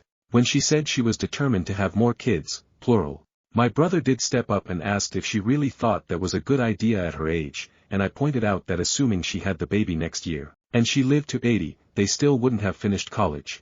She just stammered on about how people live longer these days before breaking down crying and admitting she's not ready to give up on mothering due to some deep-seated trauma and fears about the family breaking apart that I won't go into for her sake. When we reassured her that we weren't going anywhere, she calmed down and we had a very good honest conversation where she's agreed to drop the IVF stuff on the grounds that it'd be too expensive and unlikely to get greenlit, but she's still adamant it's scientifically possible and she should be allowed to do it from an ethical standpoint because she has to win that argument, uneasy face, and has agreed to look into fostering instead. Me and my brother highly doubt anything will ever come of that, so we're not that worried anymore. The very good news is she's also agreed to look into therapy/psychiatric help to deal with her trauma, and we've helped get her in touch with a nice lady in town to unpack all this in a more healthy way. So at least one person is getting the help they need. I have no idea what's happened with Phil or what's going to happen with him, but I did make it clear to my mom that he is not my dad, he's not even my stepdad, I'm not a kid. And he's never going to be either one outside of legal fuckery. She relented pretty quickly. I think she's finally broken out of her shell at least, and we've agreed that if things go ahead that's going to be a huge red line, though I dunno if he'll want to be friends with me after all this LMAO. Anyway, thanks for the help on the original post, y'all. Edit. Bit of an update as I can't respond to everybody, but I think the marriage is off. Phil has gone AWOL again and has had a huge argument with his family as they've demanded he call off the wedding and date people his own age. This apparently made him snap. Me and my mom have met his mom and older brother, who said Phil is very insecure around girls his own age and has never been able to talk them, hence his preference. This very deeply upset my mom, and after some begging from all of us, she has agreed to push the wedding back, though she wants to keep dating him. I have no idea where Phil is, though his brother assumes he's couch surfing with his D&D friends who have been sending me and my brother some not nice messages, because clearly we're just jealous of the MILF hunter. If any of you socially inept fucks are reading this, I don't need to chase middle-aged folk because I can talk to boys my own age like a normal person. Peace. Stories number 33. I had a full-blown, nice guy meltdown and regret it to this day. Apologies beforehand, I will not be brief. For some context, I am what you'd probably consider a textbook incel, not necessarily the women-hating type but the stereotypical young fuck-up kind. Socially inept, sexually and socially frustrated, immature, no talents, no friends, no job, barely scraping by, never had a GF yada yada, you get the picture. I'm 21 now, but this story is from when I was 19. For some years now, about 5 or so, I've been on a negative trajectory. I started isolating from my friends during the beginning of COVID and never really recovered. I lost touch with all of them and basically lost the ability to connect with people. Safe to say I have no friends anymore, not even acquaintances, not looking to score pity points, just trying to paint the stage. It had been this way for almost 3 years before I began my first year in university. I was optimistic in the beginning, thinking that it's a new world, I'd meet plenty of people and I'd have to make some friends along the way. A whole semester had passed and I couldn't even make an acquaintance. I started second semester with a very cynical outlook, thinking it's just gonna be like high school all over again. By this time I had really started resenting living. I can't really do justice to just how much I resented my loneliness. However, on the first day, I met a girl. You can see where this is going. She was very forward and clingy right off the bat. That is how I perceived it anyway. I'm not exactly an unbiased source, but she just took a type of interest in me that nobody has in years. I appreciated that since I am not good at maintaining relationships, especially new ones. But like I said, I was pretty cynical from my first year, so I figured she'll keep this up for about a week and then she'll realize how boring of a person I am and she'll move on and that'd be the end of that. Surprisingly, she stuck around. We almost spent all of our time on campus together. I got to know her more than I've gotten to know anyone else in years, and she got to know me more than anyone else in some years. 1 month passed and I was overjoyed that this might actually last. She was asking me to join her classes and grab lunch after class and whatnot. I really can't do justice how much all this meant to me. It had been so long since I've hung out with anyone, let alone someone asking me to hang out with them. This is honestly the happiest and the only happy memory I have in 5 years. Over the course of the next few months, she started asking me to do little favors for her, nothing major, just every now and then. I didn't mind at all. Like I said, she was like the best thing that had ever happened to me. For the first time, I was truly happy. Over time they became more frequent, but whatever, I'd do anything for her. I'm not saying this to paint her in a bad light, the importance of this detail will become clear later on. So far, we were only friends really. I've always wanted a girlfriend, but I figured she's probably not into me that way, which I didn't mind. Beggars can't be choosers. But over time, I started to feel like maybe she was into the idea. Small little cues like calling me cute and asking me if she made me nervous. One time she told me she wanted me to take me somewhere and she walked me to do this desolate little pond and told me every time she comes there, there's people kissing. I thought that was a strong message that she wanted me to kiss her. I was probably going to, but a raccoon started chasing her, so we had to leave. I didn't really mind though, I wasn't in any rush to get physical. But I saw that event as a sort of pivotal moment in our relationship, from where I stopped treating it like a friendship but more so as an innocent mutual crush, kinda thing. Looking back, maybe all of this could have been avoided if only I had just clarified my thinking. Regardless, months went by and I fell harder and harder for her. We were talking every day. I'd go as far as to say, we were close friends at the very least. I had never been so happy in my life. I didn't even know it was possible for me to be so happy. I wanted to make it official before the semester ended, since we wouldn't see each other during the break as we lived in different cities. But life got in the way and she couldn't meet me. I asked her to stay after the exam so I could tell her, but she said she had to go home. I was slightly annoyed since I'd always make time for her regardless of how much it interrupted my schedule, but whatever. I didn't want to pressure her and risk scaring her away, but I really wasn't excited about the prospect of having to wait 4 months to tell her, given I didn't wanna do this over text or phone call, but I figured we'd probably stay in touch and I could probably hit the ground running the next time I saw her. I was wrong. We were talking every day and then just like that. Nothing. I waited assuming she was probably busy, but after school ended, I never received any kind of communication from her whatsoever. I figured maybe she doesn't want to annoy me, so every now and then I'd text her, she'd give extremely quick, conversation ender, type replies. The cognitive dissonance drove me insane. I felt like we were close, and now suddenly, it felt like I was some creep trying to slide into her DMs. It drove me insane, truly insane. In my paranoid, hurt state, I rationalized it as her leading me on.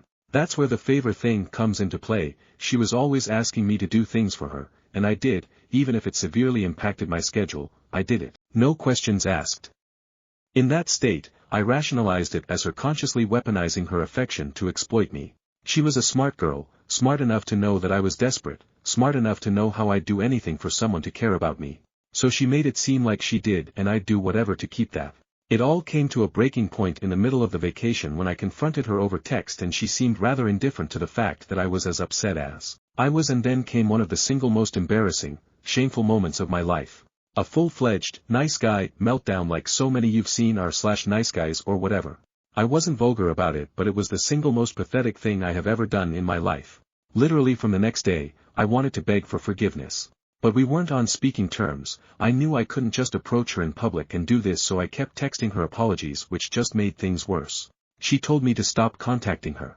I know I should have stopped right then and there, but the guilt was eating me alive. I really didn't want her to hate me. She was the most important thing in the world to me at that moment. I couldn't bear the thought that I'd just become some fake nice guy in her head. I kept texting her apologies after she told me to stop contacting her. It's so dumb looking back. I know now I should have stopped, but I didn't. She kept ignoring me. I waited a couple months till her birthday and I wrote her a card apologizing, to which I also didn't get a reply. And a couple months after that, I wrote an email again apologizing. I cannot rationalize my thinking now. It seems so obviously insane and unstable, but it made so much sense at that moment. The university intervened after that and told me not to contact her in any way. They told me she was scared of me. It ripped my heart to pieces. To think someone who brought so much happiness into my life was afraid of me. That I made her feel that way. When they told me this, I was in disbelief. Now that it's been almost 2 years, obviously she was terrified of me. I was acting like a complete insane person. I never tried to contact her in any way after that. I was completely and utterly devastated that I made her feel that way. For months after, it's all I could think about. A whole paradigm shift occurred in me after that whole incident. I started feeling like a predator. Not predatory, but like everyone around me knew I was a creepy predator looking to prey on them. I can't quite explain it. I was uncomfortable being around people before, but since that whole incident, it's on a totally different level. Whenever I'm in public, I feel like everyone knows I'm a creep. I'm a creepy little predator and everyone knows and everyone hates me. They're all afraid of me. This is particularly true for women. I am deathly afraid of women because I cannot shake the feeling that they're all afraid of me, that they all know I'm a creepy predator trying to get in their pants. My anxiety around women has gotten so bad that I cannot even be around one without wanting to leave immediately.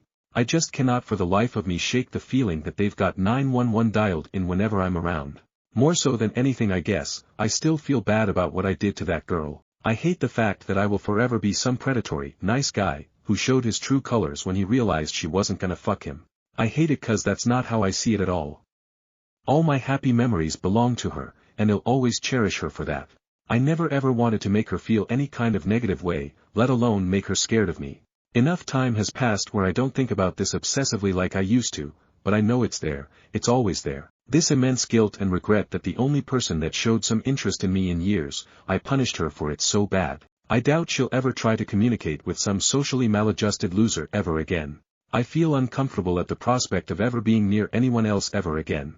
I resent my solitude, but I cannot risk getting close to anyone without fearing that I'll have a moment like this again and they'll come away afraid, traumatized and forever regretting ever having met me. It's not rational, I know, but I can't shake the feeling that she hates me with every fiber of her being. Realistically, she's got bigger problems now, but yeah, I'm not looking for pity or, you should go to therapy. I just wanted to tell my story cause I don't have anyone else to tell. Hopefully, I can leave all this behind someday. ATM, I've never hated my loneliness more, but my desire to be forgotten by the world entirely has never been stronger. I cannot bear the thought of imposing myself on anyone in capacity.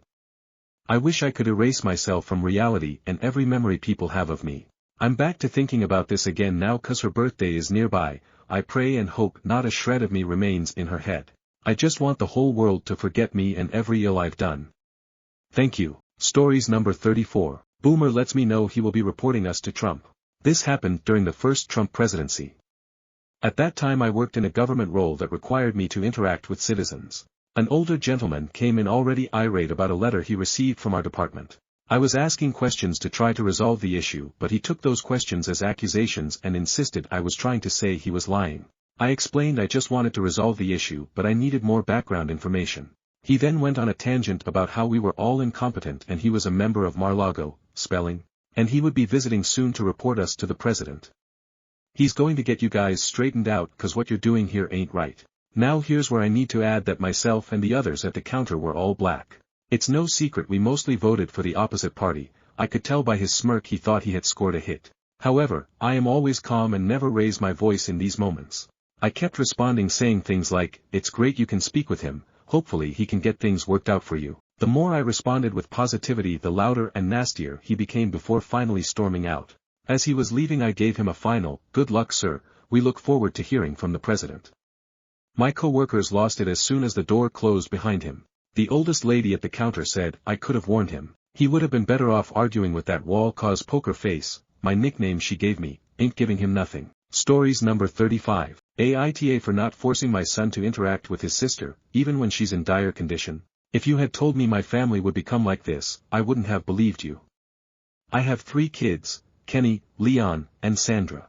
Right now, Kenny practically ignores the existence of his sister. It all started about 5 years ago. Sandra was married to Kenny's best friend, Robert. They had a marriage most people would consider amazing. They traveled the world, had good careers, and genuinely loved each other. It was like that until Robert got into an accident and lost mobility in his lower body. It was tragic, he became very depressed, and their marriage didn't survive. The main reason my daughter had an affair about a year after the accident was that Robert was heartbroken, and I was so disappointed in her. Kenny was furious with her and, after their divorce, stopped talking to her entirely. It's been like that ever since. He doesn't care about her, didn't go to her second wedding, and hasn't met her kids.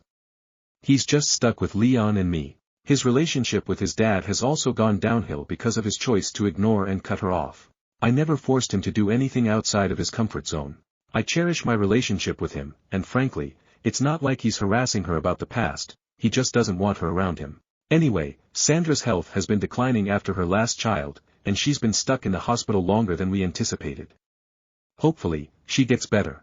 During this time, she's expressed how much she wants Kenny near her and how much she misses him. She wants him to meet his nephew. I let her vent and cry since she's going through a lot, both emotionally and physically, but I don't try to force Kenny to come here. He knows her condition and hasn't visited, so I thought it was clear he didn't want to see her. Well, my husband doesn't agree and has started pressuring him to see his sister, calling him heartless and cruel for doing this to her. Kenny blocked him and hasn't spoken or responded. Now my husband has been telling me I need to talk some sense into Kenny, but I don't want to. I know it might put a strain on our relationship, and I don't want that.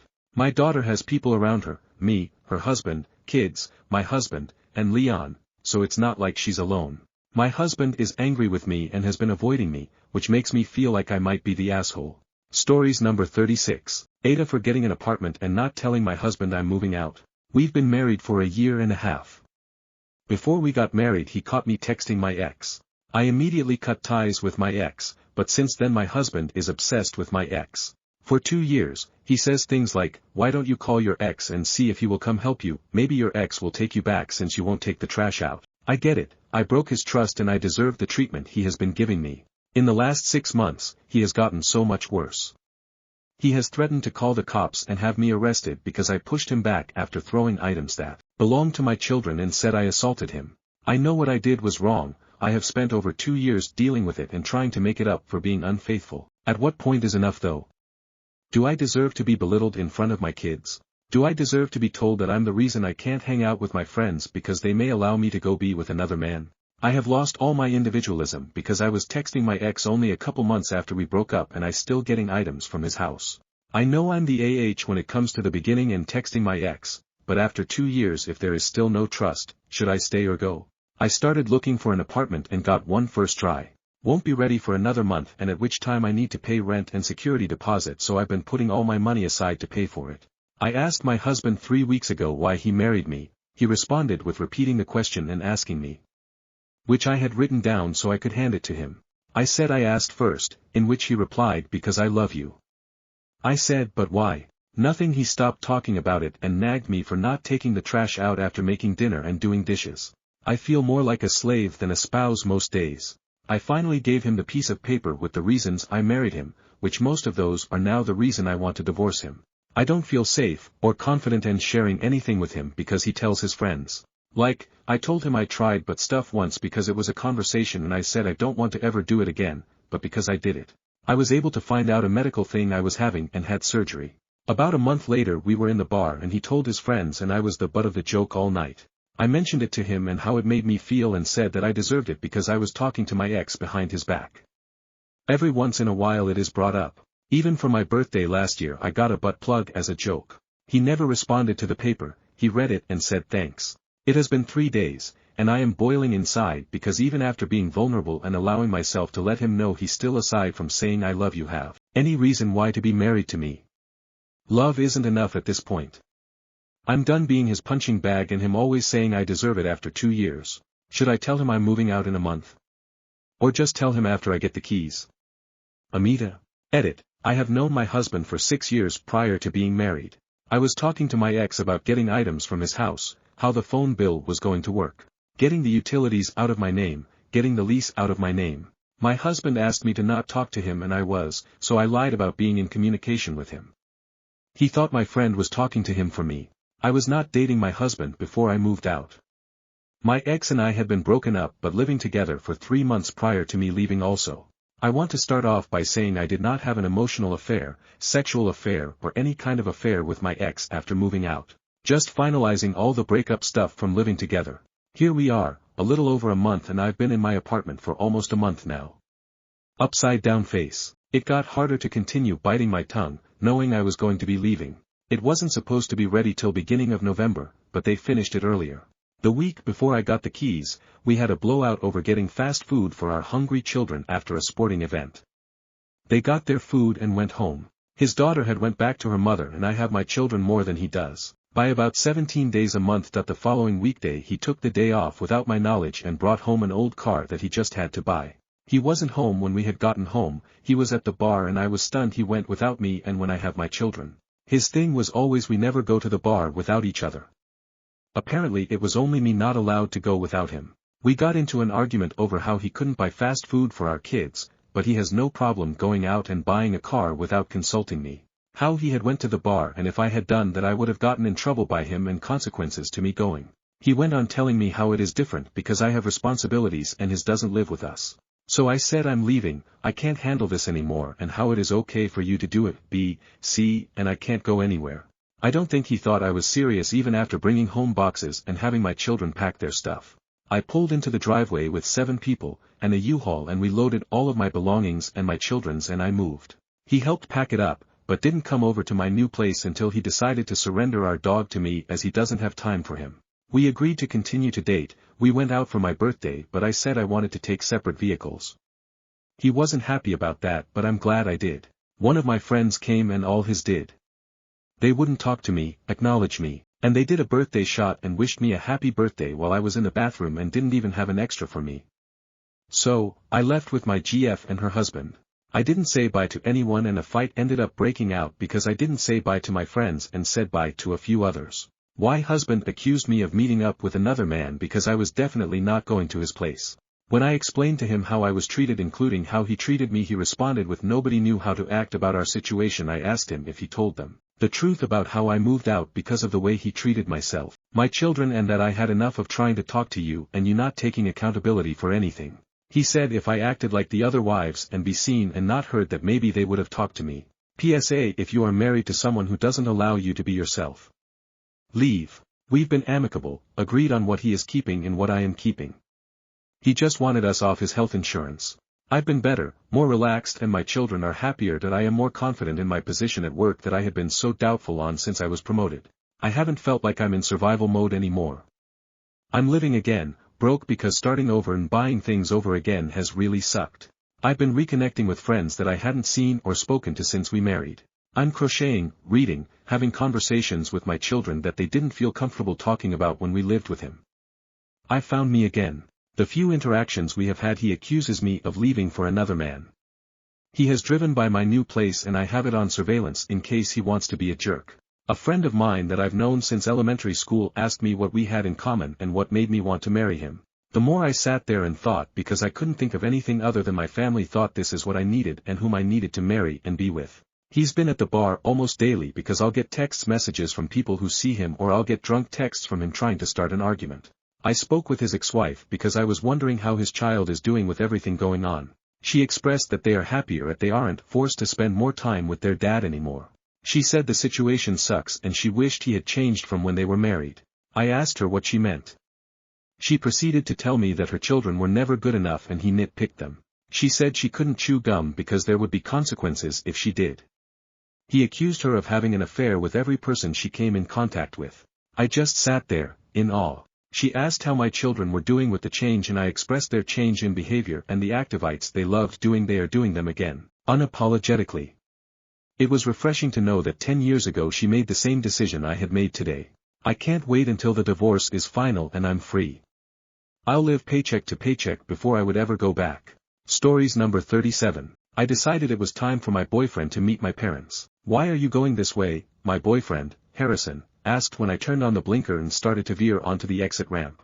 Because it's faster than taking the interstate, I explained. I always go this way. The two of us were on the way to see my parents. After dating for a year, I figured it was time for him to meet my family. Harrison looked out the window at the road sign telling us which town we were traveling towards. Grove Hill. He sounded worried. Isn't that the place all those teenagers were killed? He asked. I think so, I agreed. I don't remember. It happened so long ago. I think we should get back on the interstate, he said. I don't care if it takes longer. You're not scared, are you? I looked over at him. No, he replied a little too quickly. You are, I teased, but you don't have to be. I tried to placate him. We're not going anywhere near Grove Hill. That's a relief, he sighed. We drove on in silence for 15 miles or so before Harrison started speaking again. You know they never caught the killer, he said. Before I could reply, Harrison suddenly reached over and grabbed the steering wheel while shouting. Look out, he yelled. I had looked over at him when he started talking to me and missed the nail-studded boards that spanned the dark country road. Harrison tried to yank the car to the side of the road so I would drive around them, but he wasn't fast enough. I thumped over the board and immediately heard all 4 of my tires pop. I hit the brakes and brought the car to a screeching halt. I knew we shouldn't have come this way, Harrison whined. I followed his gaze to where a large scruffy-looking man wearing dirty overalls stepped out into the middle of the road, blocking our path. In his hands was a chainsaw. Back up. Back up. Back up. Harrison yelled, but I ignored him. Instead, I turned off the car and opened my door. What the hell are you doing? He hissed. Calm down, I said. I know him. You what? Hey, Cousin Lee, I raised my hand in greeting. I see you got my message. He nodded, acknowledging my comment. Is that him? He gestured at Harrison with the chainsaw.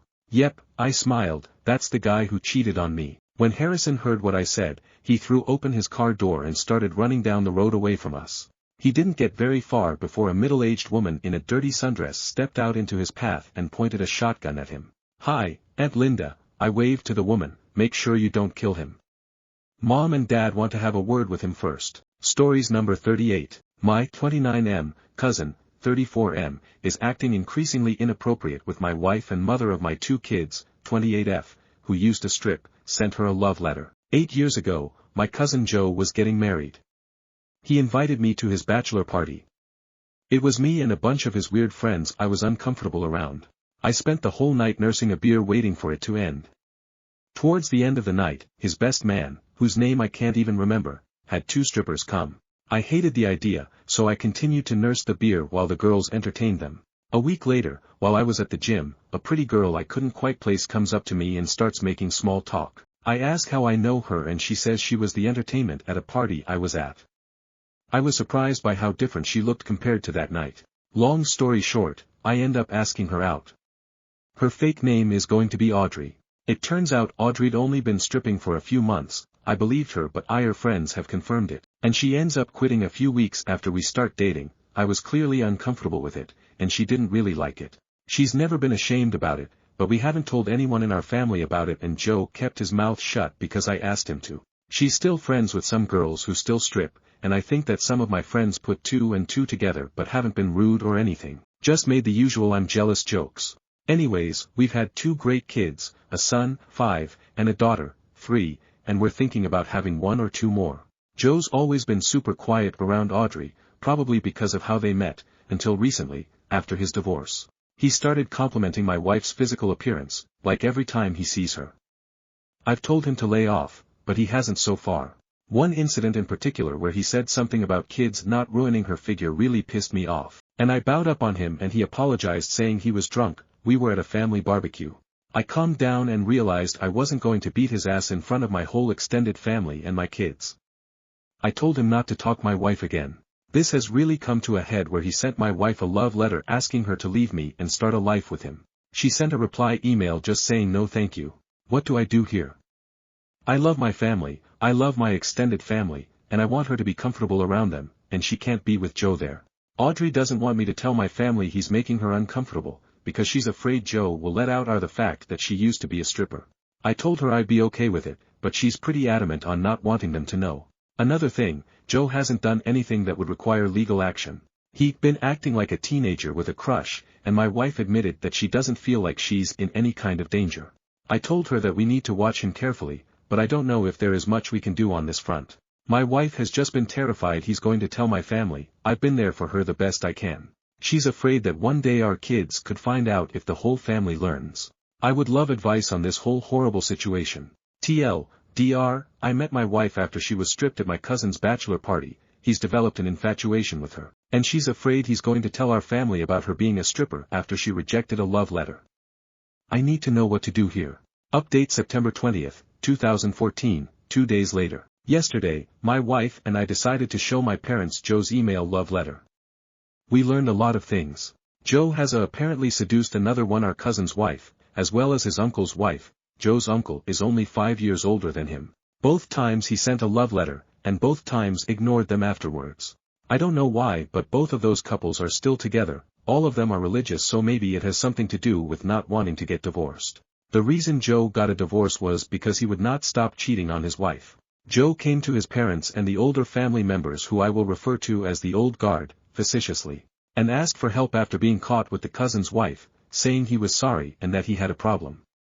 They decided to forgive him, but put rules in place. My parents knew about Audrey. Joe had told his mom, told my mom, her sister. My mom told my dad. Audrey started crying at 4, but my parents gave her a hug and told her they didn't care. It was great, and after some tears we went back to our house. A babysitter was watching the kids. My parents told me the old guard was going to talk to Joe. Apparently Joe told everyone there about Audrey, by trying to say that her being around set him back. Everyone didn't know, except for my parents and Joe's parents. He claimed that she made the first move. He also said that he slept with her on Tuesday while I was at work. That was completely false, because I had started working from home a month ago.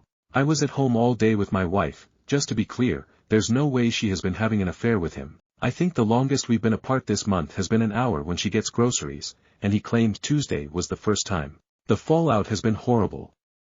Apparently I was already the black sheep, not the fucking sexual deviant, because my family doesn't go to church. We've received various messages denouncing us, the worst being from the parents of Lisa.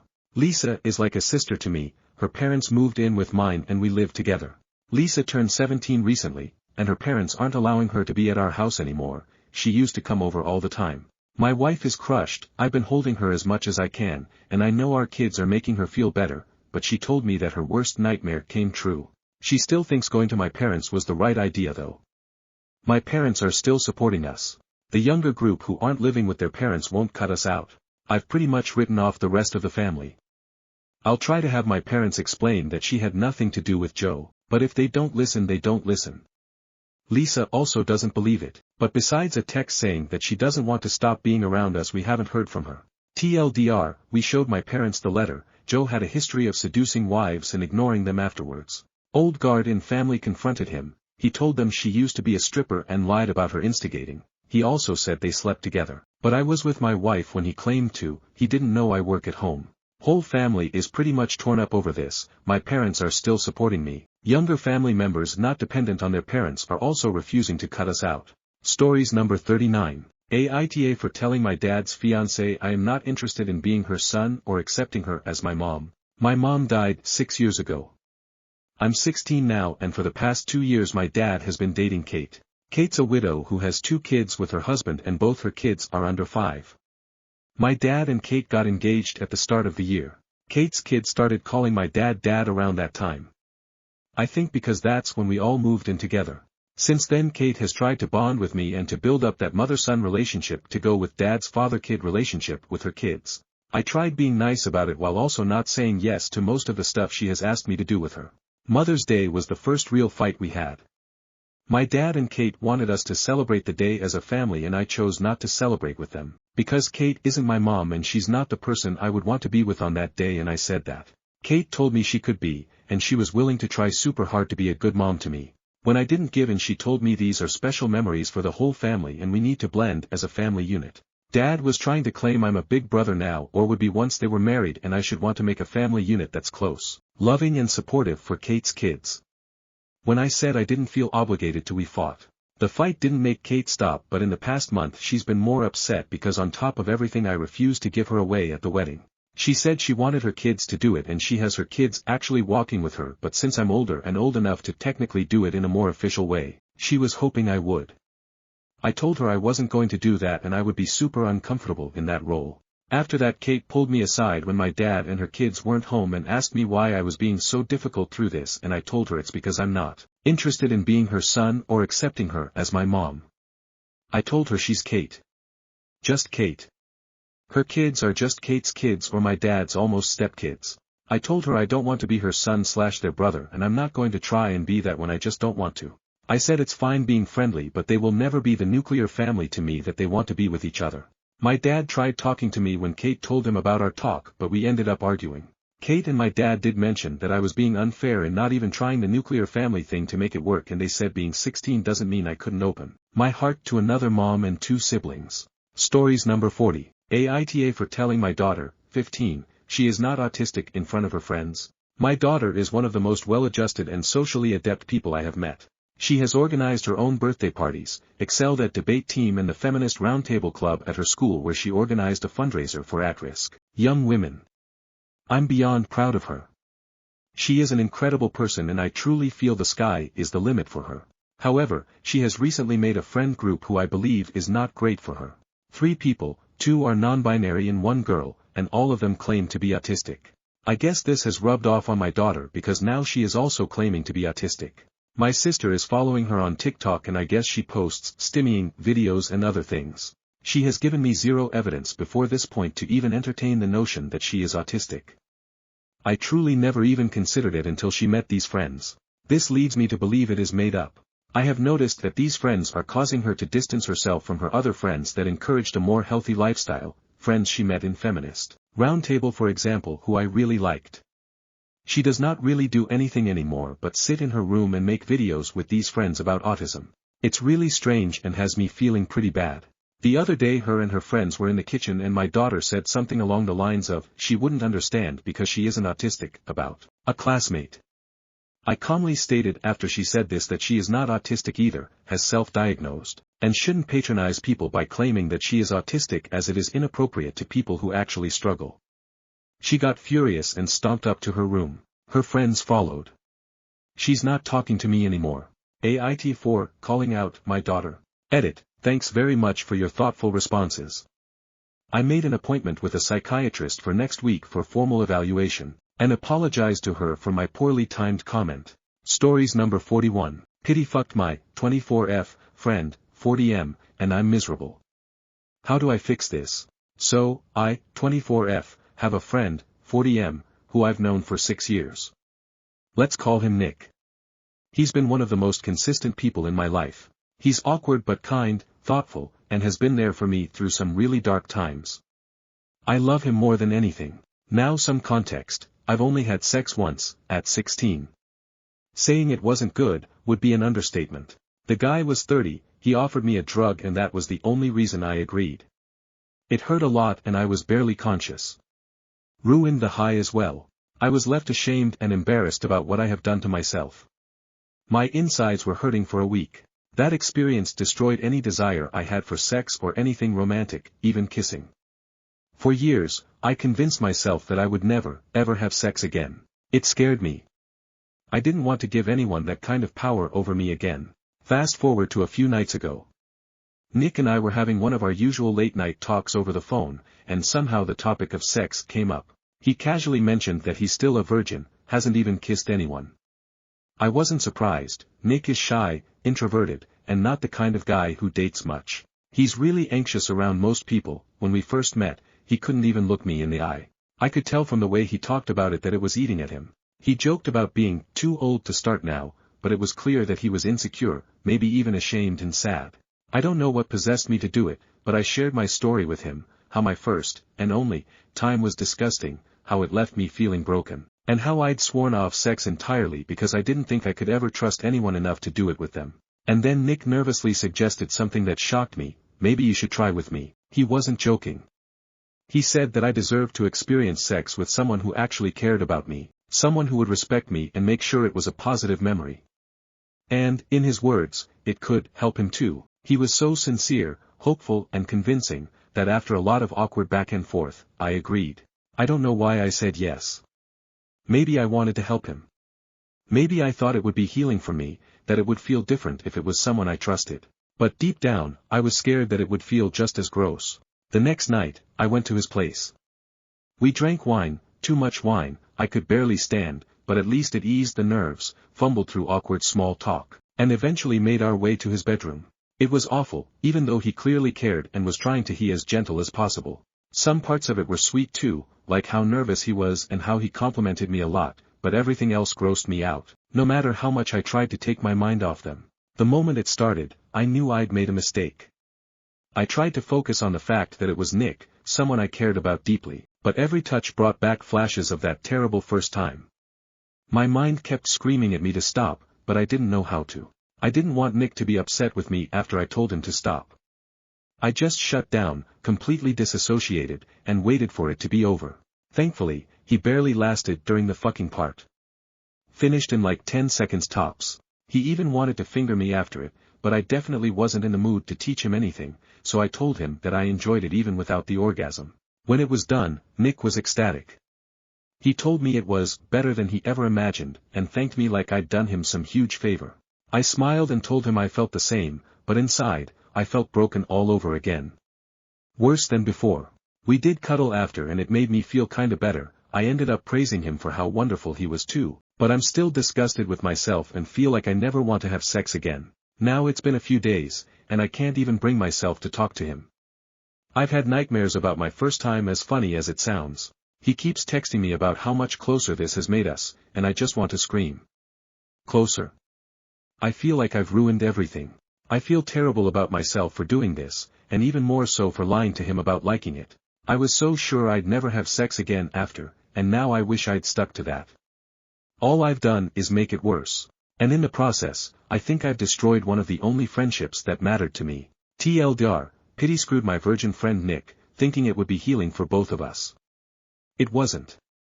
Now I feel like I've betrayed him and destroyed our friendship. Update, I finally met up with him. I was very anxious, but I had to. When I got to his place, he greeted me with that warm, hopeful smile that always made me feel safe, but this time it made me feel even more guilty. We sat on his couch, and I struggled to find the words. My hands were shaking and my throat was dry, but I started to explain. I told him the truth. I didn't enjoy what happened between us, and it brought back too many bad memories. As gently as I could, I let him know that I couldn't do it again and that I wasn't ready for anything romantic or sexual. The smile left his face. I saw his shoulders slump, and then the tears came. He apologized over and over, saying he didn't mean to hurt me, that he thought he was helping. He also told me that he's in love with me. I wanted to say something comforting, but I knew I couldn't offer him what he wanted. Instead, I told him that I cared about him too and hugged him. I don't know how long we sat there, silent except for the occasional sniffle. Eventually, he broke the quiet and told me he just didn't care that I didn't want sex, as long as I'd still be his friend. We cuddled for a bit after. It was nice, until he got a boner. Now I feel even worse for not helping him out, even though he didn't ask me to. How do I even stop feeling this guilt? Stories number 42. Aita for not changing my wedding day date even if it's in my late half-sister death week. So I, 32F, am an affair baby. My dad's wife and her gremlins weren't shy in letting me know. Years of them shunning me and calling a bastard, mistreating and showing blatant favoritism and overhaul better treatment to them than me. I left home at 19 and only spoke to my dad when I need money, lol. I'm getting married to the men of my dreams and we're having a beautiful winter wonderland wedding. Corny I know, but winter is our season we met and fell in love in. Plus I was born in December and that's just more of a plus. The problem, my wedding date fall on the week when my half-sister Amy died. She died on the 15 and our wedding date is on 13. Didn't plan or anything, lol. My husband was the one that picked the date, so they have a tradition of making that whole week about her. Have dinners, small parties and spending time to visit her grave. I don't go since I never liked her nor did we have a good relationship. When he got his invitation my dad called me almost immature. He was shocked and asked if I could move the date till late in December to early January since he didn't think he could show up. I told him I guess he wouldn't show up since I'm not changing it. He kinda broke down and asked me if I was punishing him again. He tries to do this to manipulate me. I told him I wasn't, I just didn't care enough and told him to not bother me any more, then hung up. He called and said he was sorry, but I told him I don't appreciate being manipulated nor made to feel bad on the months leading to one of the happiest day of my life, and said he was uninvited. Since then he's been basically harassing me. Starting think I might be an ass, but I don't know. Ida. Stories number 43. Aita for not buying my husband anything on Amazon.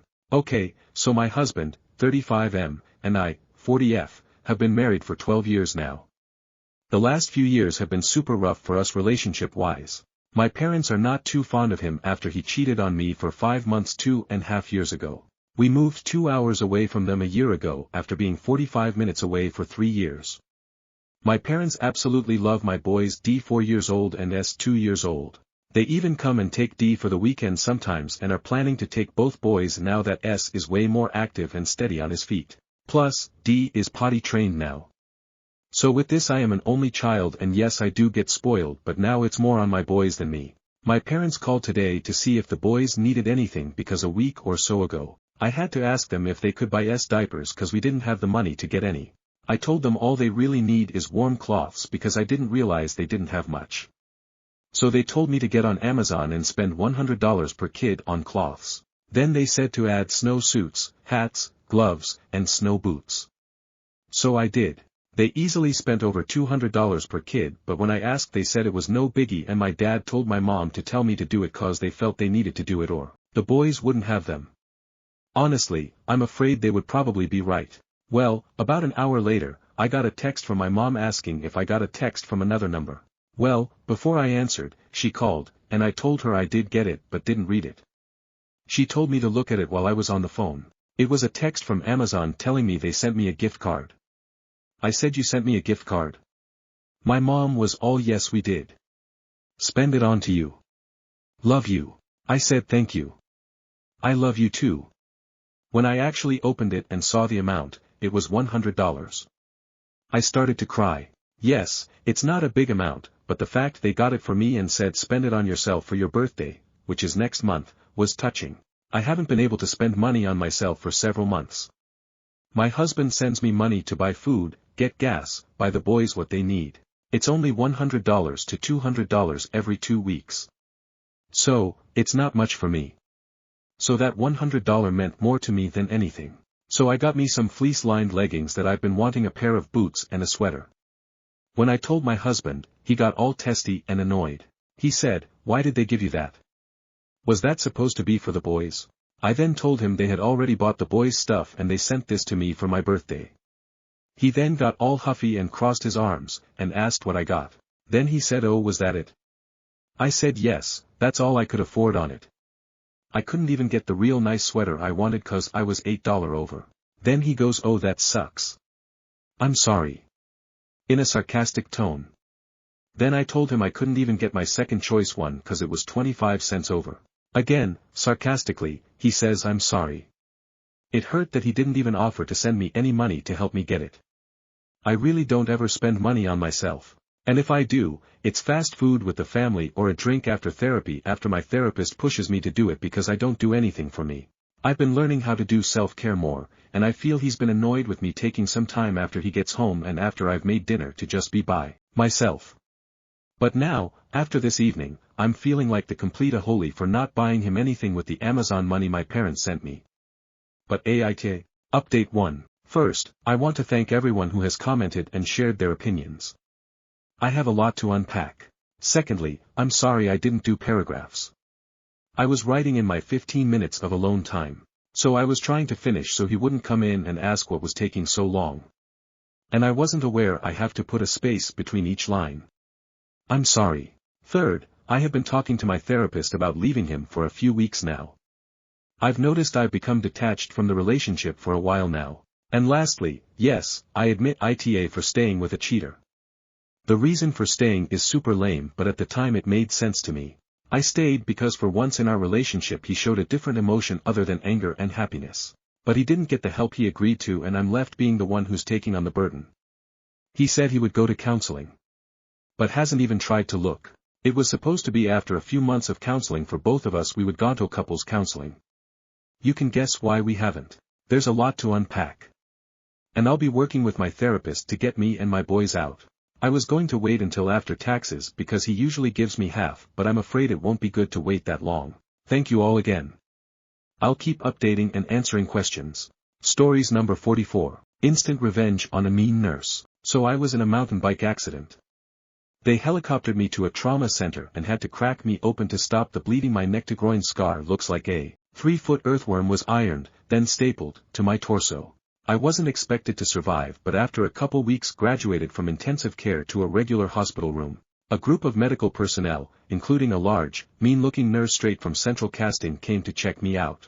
Mean nurse gruffly whips down the sheet and jerks up my gown, exposing my dilapidated wiener in a manner I took as a display of authority or dominance. Having been treated very nicely and delicately to that point, I was quite shocked. Continuing her exam, she said, "Squeeze my hand as hard as you can."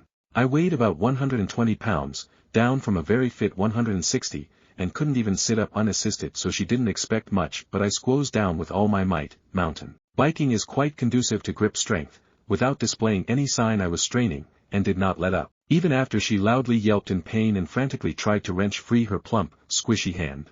That was when I knew the old me was still in there and I'd eventually be okay. Stories number 45. My boyfriend says he's disgusted by me after I gained weight. I'm honestly so heartbroken right now, and I don't know what to do. I, F26, have been with my boyfriend, M28, for 4 years, and up until recently, I thought we had a really solid relationship. But the past few months have been tough on me. I've been dealing with a lot of stress from work, some family stuff, and, to be honest, I've let my health slip a bit. I've gained about 20 pounds, and while I know I don't look the same as I used to, I didn't think it would be this big of a deal. Last night, he sat me down for what he called a serious talk. I was expecting something about our plans for the holidays or maybe something about his job, but no. He told me, straight up, that he finds me physically disgusting now. His exact words were, "I'm not attracted to you anymore because you've let yourself go." I was stunned. I felt like someone punched me in the gut. He went on to say that he's been trying to be patient, but he can't ignore it anymore, and he misses how I used to look.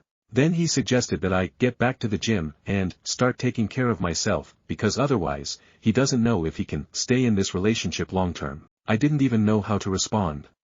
I just sat there in shock while he lectured me about how I've changed. He made it sound like I'm a completely different person just because I've gained a bit of weight. It's not like I've given up on myself completely. I still dress nicely, do my makeup, and try to take care of myself. But apparently, none of that matters if the number on the scale goes up. The worst part? I feel like I can't even talk to anyone about this because I'm so embarrassed. My friends would 100% tell me to dump him, but it's not that simple. I love him, and this is the first time he's ever said anything like this. But now I can't help but wonder, has he been secretly judging me this whole time? Has every bite of food I've eaten in front of him been analyzed? I feel so torn. Part of me wants to fight for this relationship and prove that I can get back to who I was, but another part of me is furious that I even feel like I have to. I thought he loved me for who I am, not just how I look. Am I being too sensitive about this? Is this something we can work through, or is it a sign that he doesn't actually love me the way I thought he did? I just feel so lost and hurt, and I don't know what to do. Stories number 46. Am I the jerk for telling the record store employee that their no-bag policy is unfair? My wife and I visited a local vinyl/CD, DVD store, and upon entering, one of the employees told my wife that they have a no-bag policy and they would need to hold her bag behind the counter. Her bag that he referred to is a pink mini backpack, about 12 inches tall, that holds her cell phone, medications, wallet, tampons, etc. It's her purse. I noticed that there were other women in the store with purses that had not been taken, and I asked the employee why my wife's purse would be taken and not the other customers. He responded, "It's a backpack." That's just the policy. I said, "So because her purse has 2 straps and is worn on her back, it isn't allowed?" To which he replied, "I don't know, I don't understand the hostility. I didn't make the rule." Meanwhile, I'm noticing there are men wearing large jackets with pockets that you could easily slip a CD/DVD into. I told him that I think the policy needs to be re-examined because it disproportionately affects women who tend to need to carry purses more than men, and just because a purse is worn on the back instead of on the side doesn't make it any easier to steal merchandise. If anything, it makes it less easy. The employee then walked away and got another employee to come talk to me, who just shrugged and said it's just the policy. When I pressed him on it and pointed out the other customers who were not approached, he went over to a woman and asked to take her purse. We left after that. I'm a very empathetic person and I feel bad that the employee felt I was being hostile and that my confrontation ended up negatively affecting another woman in the store. Am I the jerk or is their policy unfair and inexplicably sexist? Update. I contacted the store owner over the phone and he said that his policy is that any bag big enough to hold a vinyl should be held behind the front counter. In that case, since my wife's mini backpack couldn't fit a vinyl, it should not have been taken. I told him I would appreciate it if the policy was restated to his employees in more detail. Stories number 47. Aita for cancelling my wedding mid-reception. Aita for cancelling my wedding mid-reception after discovering my husband had the audacity to cheat on me that very day with one of the guests. Oh, you better grab some popcorn, because this mess deserves its own Netflix miniseries. Picture this, me, glowing in my dream wedding gown, a couture masterpiece that could blind you with its sparkle. The venue?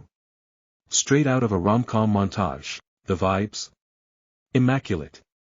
I'm walking on air, ready to spend forever with the man I thought was the love of my life. Spoiler alert, he's actually the villain in this story. During the reception, I noticed my husband acting a little off. You know, extra helpful with one particular guest. His coworker. You know the type, too much perfume, too many hair flips, and the kind of fake laugh that could shatter glass. Still, I thought, surely not on our wedding day. Ha! Oh, sweet summer child. So I pulled my dear husband aside, hoping this was all just in my head. But no, this man, this absolute fool, had the gall to admit, yeah, we hooked up earlier today. It was a mistake, but let's not ruin the night. Earlier. Today. Not weeks ago. Not even yesterday. The man couldn't keep it in his pants on the actual morning of our wedding. He banged her while the caterers were setting up and I was nervously practicing my vows. I was so stunned I had to clarify. Are you saying you cheated on me today? And he just shrugged like he forgot to take out the trash, not like he detonated the sanctity of marriage. The nerve. The nerve. Anyway, I wasn't about to let this betrayal slide. I walked back into the reception like an avenging angel, grabbed the mic, and said, "Ladies and gentlemen, just a quick announcement, the groom here couldn't even make it to the vows without cheating on me. That's right, he hooked up with this guest earlier today. So the wedding is OFF." Then I dropped the mic, grabbed my champagne, and walked out like the queen I am. Cue pandemonium. His family called me dramatic for airing our dirty laundry. Oh, I'm sorry, did you get cheated on your wedding day? My family was ready to start a brawl. Guests were whispering like they'd just tuned into an episode of Real Housewives, Wedding Edition. Now some people, cough his mom cough, are calling me dramatic for overreacting. Overreacting? Sis, I kept it classy. I didn't even flip the cake table, which, in hindsight, would have been iconic. So, Aita for refusing to play Happy Bride while my husband couldn't even keep it in his pants on the day of our wedding. Stories number 48. Is there a way to get out of a work trip? I've only been with my company 2 months and it's not at all what I thought it would be. What was sold to me at interview, is not how it is day to day. I'm currently looking elsewhere, but I've been told recently that there's a trip abroad in a week's time that will include presentations to other members of staff, in management and leadership positions. I've been told that I must do a presentation that's at least an hour long and then a workshop with the whole group that will explain and show my department and what I do. Including where the business will go in the next 5 years, how we plan to get there, etc., etc. I was never told that this would be part of my role. I've worked from home for a couple of years and my anxiety has taken a real hit for it. I'm trying to get back into the office so that I can socialize and connect with people again, but obviously this takes time. I don't feel like I know enough about my role yet to present on it, trust me when I say, you wouldn't believe how bad the structure and communication is in my company. I've tried asking questions, but it's the slowest, most tedious environment I've ever known. Without going into too much detail, I'm the only person in the company doing what I do. There's an enormous, unfair, amount of pressure on me due to decisions my boss made after I'd accepted the job, and my boss is nowhere to be seen. So I know about as much as when I first started, even though I've been trying to communicate with colleagues, etc., to find out. The joys of remote working EY. I don't like to go into a situation where I'm doubting what I'm about to say, so it's made me want to back out altogether, but I don't know how. If anyone has had similar situations, I'd love to hear. The whole thing is making me super depressed and I'm beyond burnt out, so I'm eager to find a solution. Thanks. Stories number 49. To fool by telling my cousin that the reason I am moving is because of her husband. I, 23F, have lived with my cousin Rose and her husband Dumbo, both 33, for over a year for economical reasons. We have had a lot of issues but I could handle them. 6 months ago I began to realize that Dumbo was looking at me more. I've always been sure to wear appropriate clothing in front of him and I've never even been without a bra outside of my room. Even so I noticed that his eyes were going to other places constantly like my boobs, ass, or more below. I thought that it was just my imagination but just in case I started wearing around the house oversized hoodies and sweatpants and nothing body-fitting. But I still noticed that when we would have conversations he would deliberately stare at other places. One night as I was lying on the couch laughing at a video on my phone he came up to me, asked what I was laughing at and before I could answer he bent down and put his head on my boobs at an angle he could look at the phone screen. I was in shock and I am ashamed that I just let it happen. That's when I knew I had to tell someone, especially my parents, but I didn't have the courage, so I stuck it out. More comments were made but the one that disgusted me the most was when he said, "Hey, is it me or have your boobs gotten bigger?" I asked why the F he was looking at me that way and that he was so off for that but he just laughed. I got the courage to tell my stepmom and dad and they were both shocked. They said that I needed to move out ASAP, and that I also needed to talk to Rose about Dumbo's behavior and I would also need to talk to Dumbo. It took a bit of pushing but I finally got the nerve to sit down with Rose and tell her everything that had happened and this was the reason I was moving. She said that she would talk to him but in the end this was my problem with him and I needed to fix it. I thought that after she spoke to him he would come to me and apologize or say something at least, but that never happened. 2 days after I told Rose that I was expecting an apology on his behalf, and I was going to talk to him myself about everything. She said that would be useless because he said he was never going to talk to me again as he claims he did nothing and apologizing would mean him owning up to what I claimed happened, that both of them were going to wait until my dad was back in town so he could solve everything. He claims that I am just trying to put my family against him and ruin his reputation. I left to go to work after that, but in my mental state I forgot something and when I came back I caught her talking to her mom them talking about how they didn't believe anything I had said and that the 3 of them would tell my parents that I'm trying to divide the family. With 3 people ganging up against me I am worried that they'll manage to change my parents' mind. I think I fucked up by bringing this whole thing up, I may have just ruined my whole relationship with everyone, possibly ruined the marriage, and in the end I'm starting to even doubt my own judgment on what could have just been a misunderstanding. I fucked up by not staying quiet. I'll update if it's requested. TLDR, I fucked up by telling my cousin and my family that her husband has been inappropriate toward to begin. I'd like to thank all of those that have given me advice and shown support during this hard time. It's given me more strength than you know. I've been asked some questions so I'll answer a few. 1. Why did I wait 6 months to bring this up? This is a very serious accusation to bring up. I wanted to be absolutely sure that I wasn't imagining anything and that I was sure of this. I was also terrified of how my family would react. 2. Why didn't I speak to Dumbo from the very beginning? I didn't have the courage and didn't know how he'd react so I went to my parents for guidance. 3. Why didn't I bring this up until after I moved out? Simple, I thought my parents would have my back. Now to the update. After my last post, I spoke to Dumbo. Even though many advised me not to, I caved and I confronted him. I recorded the entire conversation like many suggested and even made sure to send it to a few people just in case. Dumbo was quiet the whole time I spoke and apologized even though he admits he stands by the fact he did nothing. His wife, my cousin, Rose, was laughing, snorting and making side remarks the whole time. The urge to tell her to fuck off was big, but I didn't want to make things worse for myself. The conclusion of our talk was this: they don't want to move on from this but we will be civil, we will keep communication to a minimum until and after I move. He will make sure to never be alone around me and lastly that our conversation was basically pointless and that even if I had spoken to him first place like everyone said, he says the result still would have been the same, meaning we would all be divided. I told my parents all of this morning as they wanted to know how the talk went, and even though I told them this was all said by Dumbo, they still said that I was trying to justify my reasons for not wanting to have the conversation with him. And basically they think I only caved into this to prove that I wasn't lying, because in the end, I never showed any signs of abuse or said anything. They have made clear that I have dived the whole family and that it's going to take time for them to heal from the pain and distress I have caused and that in the future, my family may or may not reach out to me again. After all of this, my biggest fuck-up was how I went about this. I should have waited until I was in my new place and away from these people, at least that way a lot of this could have been avoided.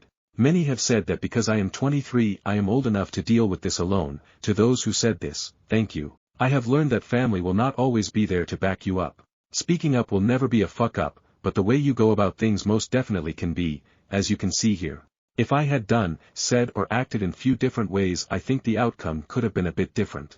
In the end, I know I still have people that love and support me, my move-out date is just around the corner and eventually my mental health will be okay. In the meantime I will focus on packing and being around those I love. Thank you once again for all your support. This will be my final update. Me, my cousin and her husband are now trying to convince everyone that I am a liar. I may have just fucked up my relationship with my whole family. Well, I'd like to say thank you to everyone that took the time to comment on my last post. It's because of you that I finally saw that I was not fucking up, even though now my relationship with basically my whole family is. Unfortunately, the result was not a pretty one. I spoke to my parents and the whole conversation was just off. To begin with, they don't understand why it took me so long to speak up. I tried explaining that for me this is a very sensitive topic, and on top of that I was scared of how everyone would react. Second, it is well known that I usually have a very strong attitude and don't have an issue with telling people to fuck off or standing up for myself, which in their eyes makes it strange that I wasn't able to do that with Dumbo. Yes, I don't have a problem with doing that to people that have no major impact on my life, and to be honest, even today I am asking myself why I didn't react this way with him. Although I wanted to, I just couldn't bring myself to do it. But I also know that if I did, Dumbo and Rose would run off to my parents complaining about how disrespectful I am, and it would have been messy either way. Third, they say things don't add up because in the end I never took their advice, which was to remove myself from the situation, and second, to have a conversation with Rose and Dumbo. I have found a nice place to live as of December 1st, and I spoke to Rose as I honestly didn't want, nor did I feel comfortable speaking to her husband in the beginning. Like I said in the first post, when I told Rose I was going to speak to Dumbo, she said no because he wasn't going to listen, and she agrees that we have nothing to talk about. I explained this to my parents, but they weren't having it. They said that I need to face Dumbo as he is the one causing the issue for me. I told them very clearly that I wasn't going to force him to sit down and listen to me, but according to them that is exactly what I should be doing. My dad says that at the end of the day, I don't know what Dumbo's intentions were, and this won't get solved until he and I talk it out. That a lot of people look at me and it's not that big of a deal. He's angry that I've done nothing to solve this matter myself, and even if I know that Dumbo won't listen, that's not the point is trying. I reminded him that he wasn't just looking, it was constant comments, staring and putting his head on my boobs. I told him once again that I wasn't going to force a grown man to listen to me. But he kept on saying that I wasted their time by not taking their advice. Finally, my parents ended it by saying that because I haven't been transparent with them and it seems like I basically wasted their time, then that is how they'd like to keep our relationship, with a wall up. I had prepared myself to take a step back from my parents if needed, but the fact that they did it because I wasted their time just hurts. I feel like they went into this convo with the mindset of not believing me, and nothing I could have said would have changed that. Just the fact that they're telling me to force this man that's 10 years older than me to sit down and listen, knowing damn well that because I don't want to be alone with him, his wife would have to be there and she'd be jumping down my throat every 2 seconds, is like telling me to flip a hot pancake with no gloves and to try to not get burnt, knowing damn well that I will. He never offered to be moderator. I had a feeling that this would have been the result, so in a way I do feel like I did fuck up. In the end, Rose and Dumbo are perfectly happy, or so it seems. They both still have a great relationship with my parents. My relationship with all of them is messed up and I'm feeling pretty depressed. Once I move out completely I will be in a better mental state, I won't have any toxic people in my life. I'll be saving money as the new place is a lot cheaper, and most importantly I know that I still have people that love and support me, even if it's very few. Once again, thank you to everyone that gave me words of support on my last post, it means so much. I didn't expect to be updating again. I thought that everything had ended when my parents blocked me, but no. Since my last post, my parents still have me blocked, but only on social media. They have been calling me since and telling me that it's up to me to make this right.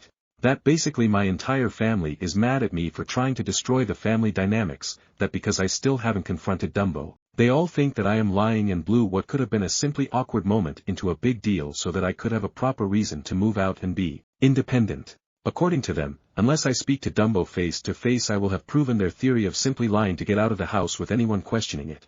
They have made it clear that they think I have fucked up by bringing this to light, and if I choose not to confront Dumbo they will proceed to have me blocked and will have me marked as a liar.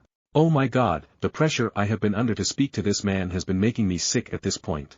Yes, I could simply block my parents on everything as well, but that wouldn't stop them from showing up to my house, and I'm too much of a coward to do so anyway. Even though I'm freaking out, I have decided to talk to Dumbo tonight once I get the courage to do so, just to get my parents off my back. Because I can't handle another phone call with them where they accuse me of being a liar. Deep down I know I didn't fuck up by telling my family about Dumbo harassing me, but I swear to God that if I had known everything that was to come out of this I would have simply moved out and kept my mouth shut. Any advice is needed and I deeply appreciate those that personally message to check up on me after my first post. Stories number 50. Aita for telling my nil off while she was trying to correct my wife's parenting on the phone. I'm sure all of us parents out here have had the unsolicited parenting advice or criticism from many people. We all love it, right? No. My MIL is notorious for giving advice when it's not solicited. My wife will never stand up to her mom and will end up breaking down after the call in my arms. I have heard it enough times where I am starting to speak up. They talk almost every day on the phone, which is great. Where I draw the line is MIL has her marriage, we have ours. Don't get into business that you don't want anyone getting into of yours. MIL loves to make comments on what we are doing wrong or what she did in cases where it's not asked for and not wanted. This morning THRY were FaceTiming and she was critical of my wife not being stern enough with our daughter. I heard it but was trying to keep the peace and was doing something so I kept quiet. Minutes later with me in the room, she mentioned that we need to get her on a schedule and that we are $ng her up. We have a schedule, it's the weekend, we spent 30 minutes in bed with our daughter on a Sunday. Really $ng her up, right? While they were FaceTiming, our daughter was hungry and a little fussy, so that's where the comment came in. I lost it then. I said out loud, if I wouldn't have known, we are babysitting her child. I didn't know she had another kid. To my wife's bewilderment and her jaw down, she couldn't believe I said that. All I heard from their FaceTime is, I have to go, click, as she scowled at my wife. Wife isn't upset at me cause she knows her mom was in the wrong but said I was an asshole. Aita for essentially telling my mother-in-law she is too involved in our child's upbringing. Summarized. Side note, my wife just had a conversation with her brother this week and they talked about how up their childhood was. Both reflected and agreed their parents did a lot they shouldn't have and messed them up. After MIL hung up, I said in a manner referencing her conversation, if she did such a bad job raising y'all, why am I going to listen to her with our child? Wife just laughed and said yeah, I know. Stories number 51. How can we, 33F35M, handle tension with my husband's brother, 33M, over our baby? Hi everyone. I'm looking for advice on how to handle a tricky situation with my 33F husband's 35M family. We recently had our first baby, who is almost 2 months old and truly the light of our lives. Unfortunately, my brother-in-law, husband's brother, 33M, and his girlfriend, 33F, seem to be struggling with our news. They didn't seem happy for us when we announced our pregnancy, and his girlfriend has even refused to meet the baby. We recently found out that this is because they've been trying to conceive for a long time without success. At least he was honest and told us they couldn't be happy for us. There's also tension when they do interact. For example, when my husband's brother met our daughter for the first time, my husband tried to take a picture, and his brother half smiled and said, fake smile, in a way that felt pointed. Another time the baby was staring at her uncle with a lovely happy face and he made another unfortunate comment/joke. There have been many incidents like this. It's become clear that they're uncomfortable around us now and not liking the baby one bit. We feel like we're expected to avoid them at family gatherings or to keep our baby out of sight. These small moments are adding up, and my husband is starting to lose his cool. To complicate things, my brother-in-law is getting married in a few months in their home country, and we were super excited to attend with our baby. It's a multi-day event, and we saw it as a chance to reconnect with the whole family and friends. However, he recently informed us that the whole wedding event will be child-free because they've had 2 miscarriages recently, both early, around 7 weeks, and are devastated. This puts us in a difficult position. Since the wedding is abroad, it's impossible for us to leave our baby behind. I could stay home, but my husband doesn't want to go without us. We completely understand their pain, but my husband is very upset about their attitude toward our child and is considering not attending the bachelor party or the wedding at all. We've also heard that many young couples with babies have already declined the invitation because of the child-free rule.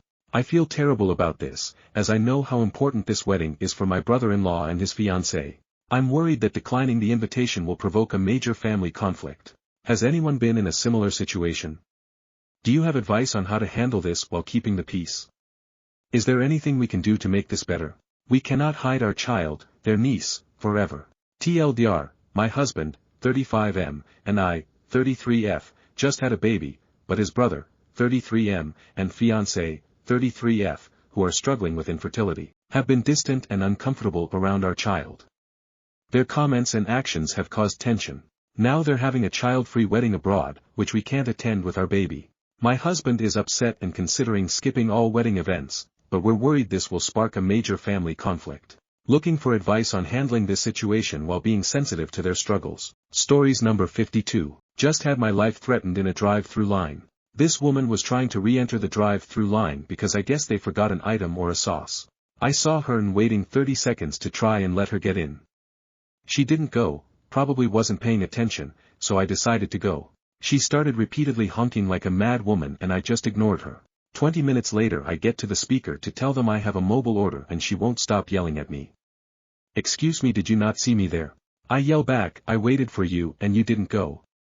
She kept screaming over me and yelling, that will get you fucked up bitch. I yelled, I'm sorry, okay, and she just continues yelling about how she would fuck me up. I then yelled, ITS not that Sarus ITS just Wendy's. I just rolled up my window and called the cops to come patrol just in case. What the fuck had this world come to? Because she had to wait 30 more seconds and thought I cut her off. What the actual fuck? I'm never getting fast food again. Stories number 53. Aita for trying to bring a note to my son's ex-GF in hospital.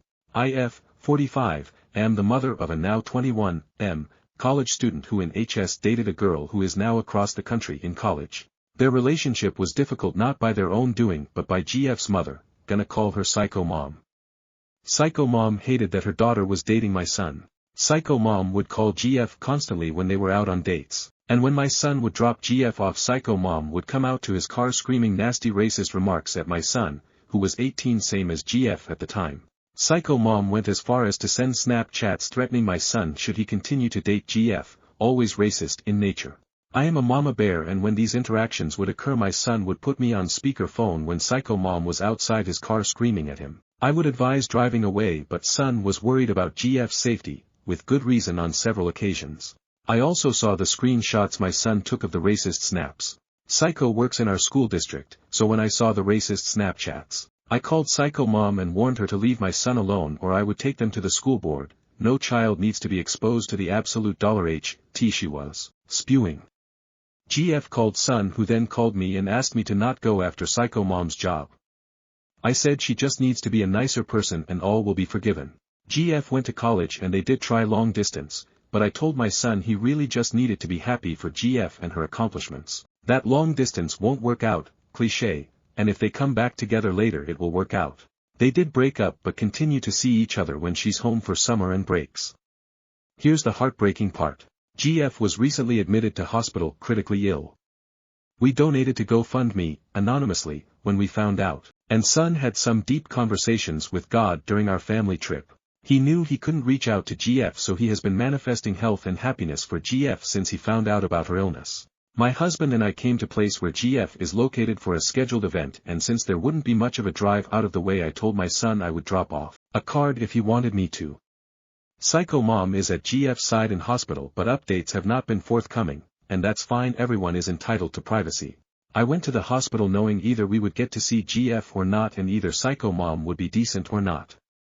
She was not. Husband and I arrived and followed rules for visitors. Went to GF's door and knocked. Psycho opened door and not recognizing me asked who I was. I told her and she said absolutely not and asked us to leave. We left. On my way out I stopped at nurse's station to ask for the card my son sent to be given to GF, not Psycho Mom. If GF wants to read it that's up to her. Please let me also say I would have announced myself before just walking into her room and sought GF's permission before entering. I was not trying to push in. While leaving the card Psycho came out to the hall threatening to call the police, and saying we were not welcome. We left. Nothing to it.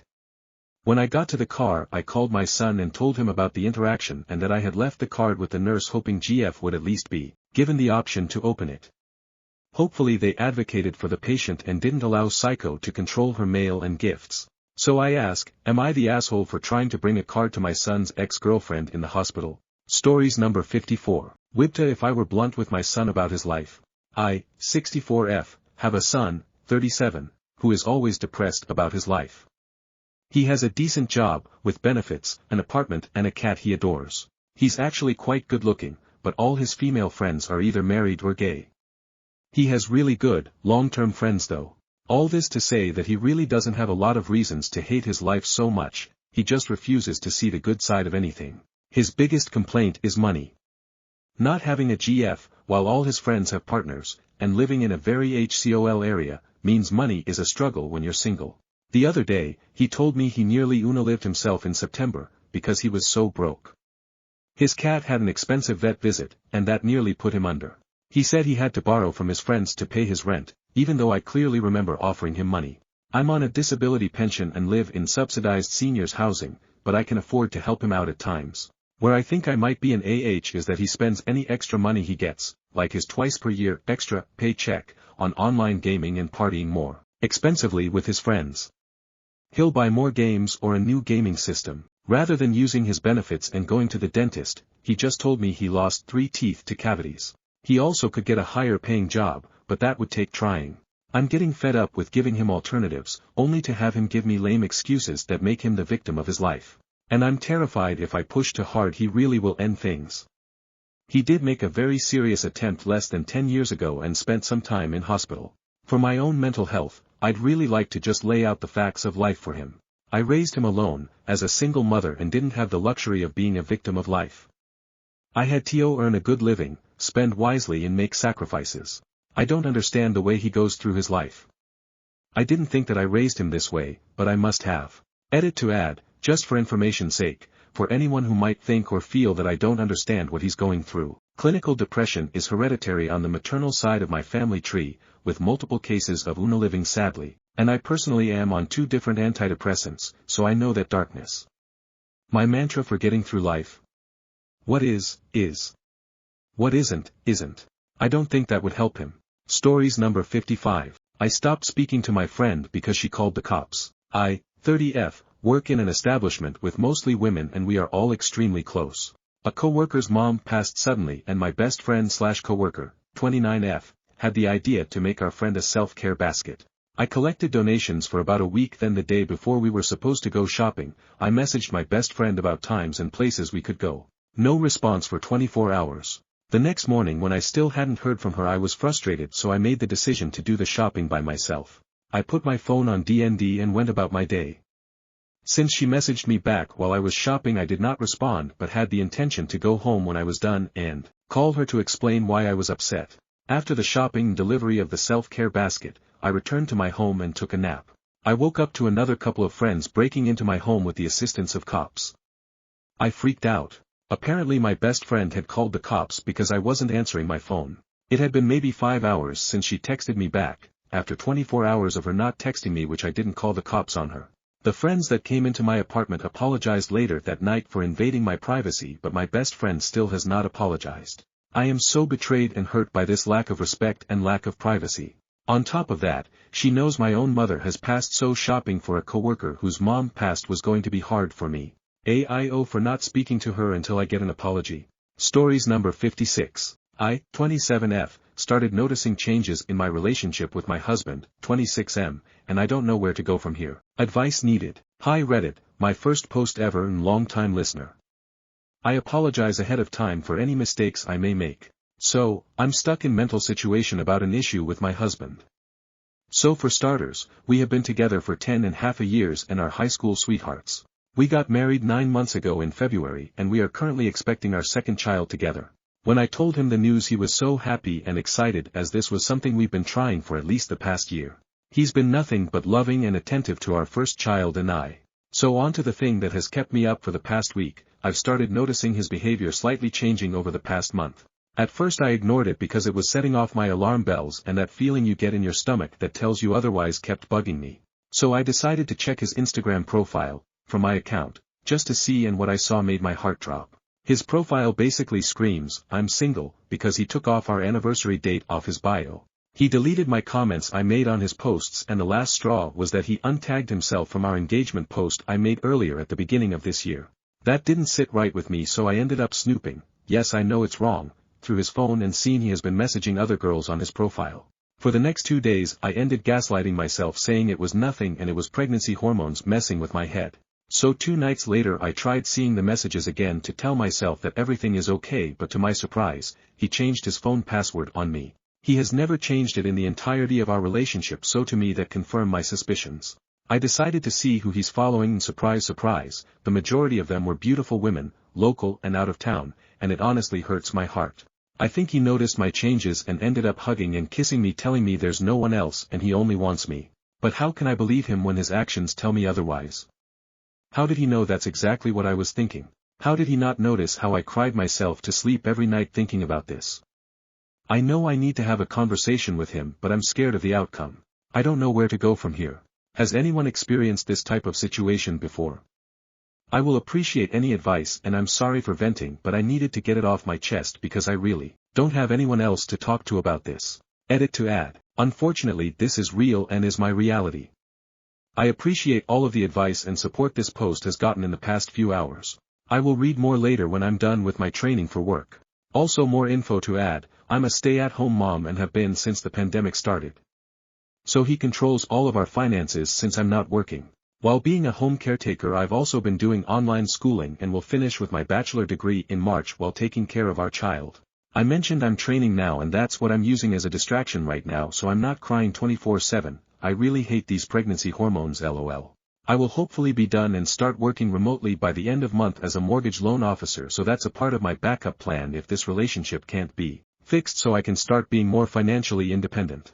I'm hoping we can agree to seek marriage counseling and rebuild that trust, because I just feel stupid and embarrassed being here in this situation after 10 years together. If it can't, then I'll rebuild myself for my children. Also, a few comments I've seen. We were planning to get married a few years earlier before having our first child, but I unexpectedly lost my mother and fell into a deep depression, so I didn't want to have a ceremony with a loss that fresh. During this time he took care of me and helped me climb out of that hole I fell into. Getting married earlier this year felt right at the time. I don't know how else to put it. I promise I will talk and I will update eventually. Thank you for the love and support. Stories number 57. Never bring food to the potlucks. Everyone hates you. I worked at a call center and we all sat in teams of between 8 to 12 people. One of the guys on my team was the type that never brought anything to the team potlucks but would eat more than anyone more often than not. We also had potlucks at least once a month on our team, maybe more. In November of that year, the management held a competition to see which team could donate the most money for a local shelter or something like that. One guy on our team wanted to win so badly, no idea why. The prize was a pie from this local bakery. So nothing crazy. He just wanted to win. Long story short, every person on the team donated aside from one. The last night, it was neck and neck with another team that had another person that was also way too competitive. Haha. Anyway, he was asking for everyone to look for change in our desks or our cars. So, of course, the guy that never brought food to a potluck was the one that hadn't donated. We asked him if he had change on him. He said he did, but he wasn't donating. And I quote, not even a quarter. This guy was a real piece of work. I should also say I could not stand this guy. I could go all day, but think Dwight from The Office, but no redeeming qualities at all. He used to clip his toenails at his desk. So we won thanks to our crazy guy going to an ATM, I'm not kidding, huh? So the team decides we want a cheesecake. I decided I didn't want D-bag to have any. I sent the team an email saying something along the lines of we won. Anyone that donated is welcome to some cheesecake. Within 5 minutes my manager is pulling my aside and saying I can't exclude anyone at potlucks. Which was the rule. I explained this was different because everyone donated money to a charity and it was a reward. Long story short, my manager surprisingly agreed with me. So all day, every time I get up I see D-bag staring at that cheesecake in the middle of our area. At the end of the day, there were 1 or 2 pieces left, and the dude was just sitting there waiting for everyone to leave so he could take it. I was second to last there, and it was obvious what he was doing. I know this was petty AF, but I picked the last pieces up and mashed them into the garbage can while making eye contact with him. I got in trouble the next day cause he was a little bitch and complained. It was worth it though. It's not always easy to get guys like that back, but I jump if I ever see one. Edit, I've seen quite a few people ask if it's possible he was poor or something like that. That was not the case. I also realized that seems like a lot of potlucks. It was, but not everyone contributed every time. As a team we understood it's not realistic every time, but there was always about 70% of people contributing each time. But this guy never brought anything ever, then would fill 2 plates overflowing and be first in line. I promise you he had this coming, haha. Stories number 58. Aita for telling my mother to communicate better. I'm 16 and my mom is 54 and sometimes I feel way more emotionally mature than she is. Yesterday I was in the living room, on the couch, drawing on my tablet while listening to music with both my earphones in and noise reduction. Usually I keep an earphone out of my ear just in case, but today I just wanted to focus on my drawing and not talk to anyone else. My mother wanted to talk to me, but I didn't notice her since I was so focused on my screen and had no way to hear her. On her third try to get my attention she started making big gestures at me and smiling, which annoyed me because I felt like I was being taken for an idiot. She could have tapped my shoulder for example or sit next to me. So I made the first mistake. I sighed as I removed one earphone and looked up. She immediately got angry, and started telling me that I was about to tell you how nice life was without your father but you're not any better than him. I don't take it very well considering how badly she speaks of him. So I tell her I disliked how she tried to get my attention and she cuts me off and doesn't want to hear anything, leaves and slams the door. Okay, so I go upstairs with my stuff to not get bothered, and I spend the rest of the day in my room since I don't want to see my mom in fear she might yell at me. At this point I've spent like 5 hours in my room and have not eaten anything all day. They, mom and my brother, call for dinner but I don't go because I don't want to see my mom who keeps getting angry at me and saying hurtful things every time she's mad. So I don't eat at all and eventually my mom starts getting drunk and sends messages to me telling me to get downstairs, and even impersonating my friend to get me to reply. I was confused and kind of over it at this point so I went downstairs as I was also really hungry. I made a bowl of cereal and my mom came up to me saying I'm never mean to you, why are you mean to me? And I stand there eating my cereal, thinking of all the times she's been mean to me and that I had to shut my mouth in fear of getting even more yelled at. I try to argue with her a bit and she starts speaking nonsense. I can't understand what she's saying to me and she's being, I think, very dramatic about a simple sigh. I tell her next time she sees me wearing earphones she can try to talk to me later because it means I don't want to talk. And there, she says yeah and sometimes you speak to me and I don't want to speak but I act like I want to. So I tell her that if she didn't want to speak to me she could say so, and that if she acts like nothing's wrong that's on her. That she can't blame me for not noticing something she doesn't show and that I gave her clear signs, earphones, not reacting, sighing, and she said nothing or showed nothing.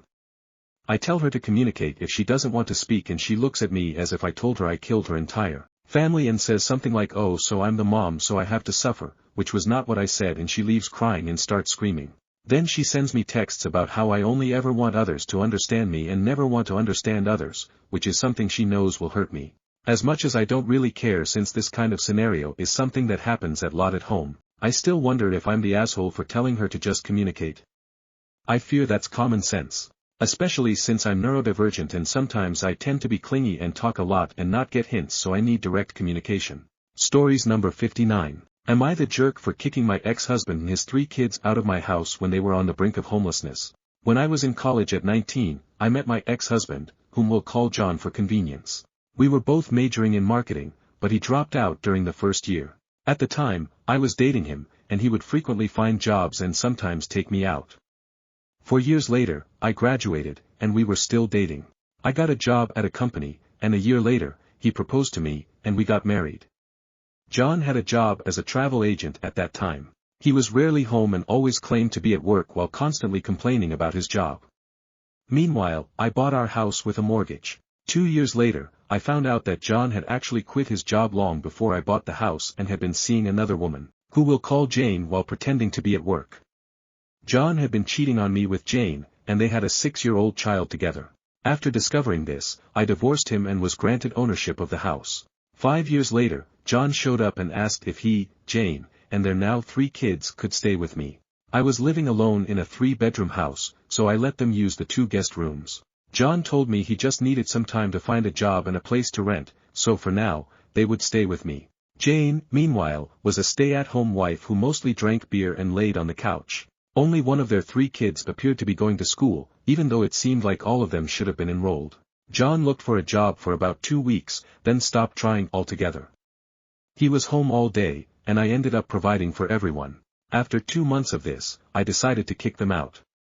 I offered to pay for the kids to go to a boarding school or something similar, but John refused. So I ended up giving them a couple $100 to get a place to stay for a while. The next morning, he stood on my front porch yelling that I had kicked them out when they had 3 kids and were on the verge of being broke. My neighborhood is pretty close-knit, and some of my neighbors said I should let them stay and that I should be a good person. So, am I the jerk for kicking my ex-husband and his 3 kids out when they were on the brink of homelessness? Edit, thank you all. I feel better about my decision to kick them out. Stories number 60. Aita for having an adult-free wedding. Shitpost. I, 30F, am getting married to my 35M, next weekend. While planning the wedding we realized just how annoying AF adults can be about weddings. Always fighting over what food, what color the clothing is, about the location, the wine and everything else. Arguing about every petty issue they have outside the wedding too. So we agreed to have a child-only wedding, with us as the only adults. Food will be only 30 kinds of desserts and pizza. All kids welcome as long as they can be without their parents for the duration. We made sure all entertainment is not an adult either, hired them from the local kids talent show, magicians, storytelling, music in all styles.